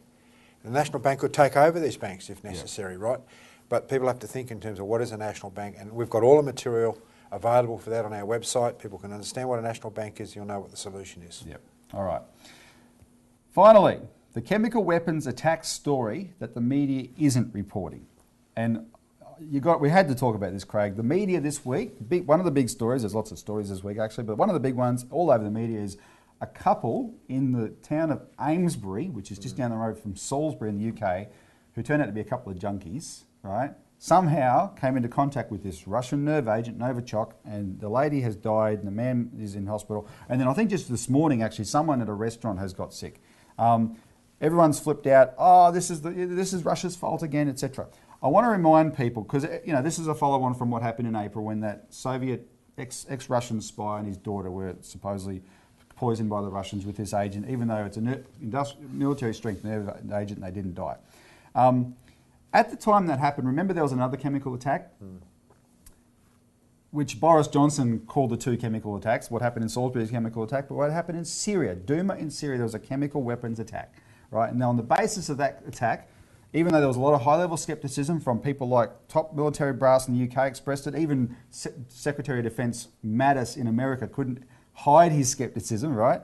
But they rushed ahead and they bombed Syria yet again. Well, there's been an investigation by the official organisation, the Organisation for the Prohibition of Chemical Weapons, and they went and checked the site, right, did all their testing. They have now produced their report. And I want to point, before I read this quote, I want to point out again, you're not getting this in the media this week. This happened this week, 6th of July. Right. This has not been reported, right, compared with what's this latest event in Salisbury, Amesbury. So this is what the OPCW report from their investigation stated. Analysis of the prioritised samples submitted to the designated laboratories were received by the FFM team on 22 May 2018. No organophosphorus nerve agents or their degradation products were detected, either in the environmental samples or in blood plasma samples from the alleged casualties. In other words, the attack they claim could not have happened. That's right. Right? This is all aimed, Robbie, at marginalising and isolating President Putin from President Trump. This is a massive geopolitical fight. Trump's intention is to collaborate with Russia, to have Russia and the United States collaborating. But look, that would overturn the entire post-World War II geopolitical game. Trump's willing to do it, and this is freaking the hell out of the establishment. We also got the BRICS countries, Brazil, Russia, India, China, South Africa, going with huge economic development around China's win-win policy under Xi Jinping. So look, the point is that there's a lot at stake here for the British, for the Wall Street crowd, for the entire Western apparatus that's been promoting war for many, many years. And so this Trump is and why Putin are meeting on Monday. And the media's in the pockets of these guys, and they just lie. So they're not going to report this, but they are going to make out a big deal that Russia hurt these British subjects again. They will just lie. Yep. All right, well, Craig, we've run out of time. Thanks for Robbie. joining us. Yep. Thanks for tuning into this week's CEC Report. And remember, support Barry's campaign and get a copy of the alert service.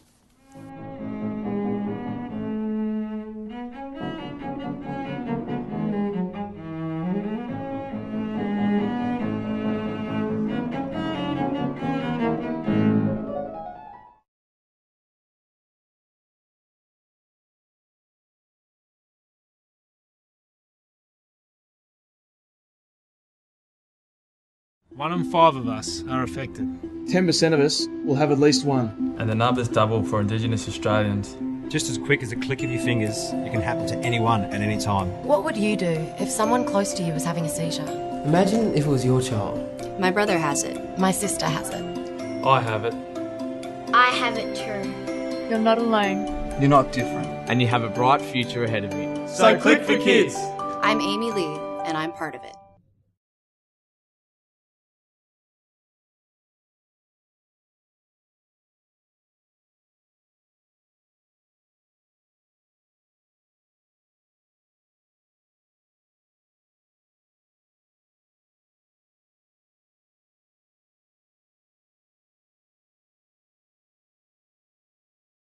My name is Logan. I'm 12 years old and I have Duchenne muscular dystrophy. My muscles are degenerating and I was put into a wheelchair 2 years ago. Soon I won't be able to move at all. The majority of people affected will not live past their 20s, including me. So we need your support to improve our quality of life until a cure is found. Live streamed from Melbourne each week, this is MELfeed.video, a different sort of TV.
Okay, Sarah, I'm going to order some pathology tests to see how everything's going. Half the Australian population had a pathology test last year. That's you or someone you love. 100 tests are performed every minute, delivering vital medical information. From the moment you are born, your healthcare depends on pathology tests. 70% of medical decisions rely on information from pathology tests. Pathology is the engine room of healthcare. One small sample can reveal millions of insights all about you. Pathologists are your doctor's doctor. 25,000 people work to provide doctors with the answers they need to treat you. Australian pathology is world class. We may never meet you, but we see each of you as part of our family. Every minute, 23 Australians find out more about their health. Good news, Sarah, the results show that everything's okay. Pathology provides peace of mind. I rely on Australian pathology. Sign up online to support Australian pathology. Australian women need to kiss more. Watch out for persistent and unusual symptoms, as they could be a sign of ovarian cancer. Know the important signs and symptoms. Kiss. Look out for symptoms like abdominal or back pain, difficulty eating or feeling full quickly, or persistent bloating, or a change in toilet habits. If you're experiencing persistent and unusual symptoms for more than 14 days, see a GP. Make sure you kiss regularly.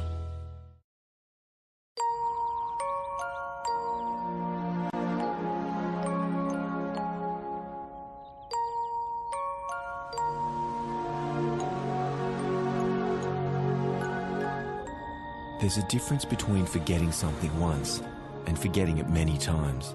There's a difference between forgetfulness and dementia. Talk to someone who understands. Call the National Dementia Helpline on 1800 100 500. They say there's a chance I could die in a car crash. Maybe even from heart disease. Maybe even skin cancer. I could die in a work-related accident, or I could die in a fight. The fact is, the biggest cause of death for men in my age group is suicide. Please don't let this happen to me. You can do something. Lifeline believes that suicide is mostly preventable. Help us save lives. Find out what you can do at lifeline.org.au. MELfeed.video is about to close operations for tonight, but we'll be back with you next Wednesday evening. In the meantime, here is a selection of programs that will be seen on our next scheduled web stream. You are welcome to visit our website at MELfeed.video for further details of this project. Until next time, from all of us at MELfeed.video, we wish you a very good night.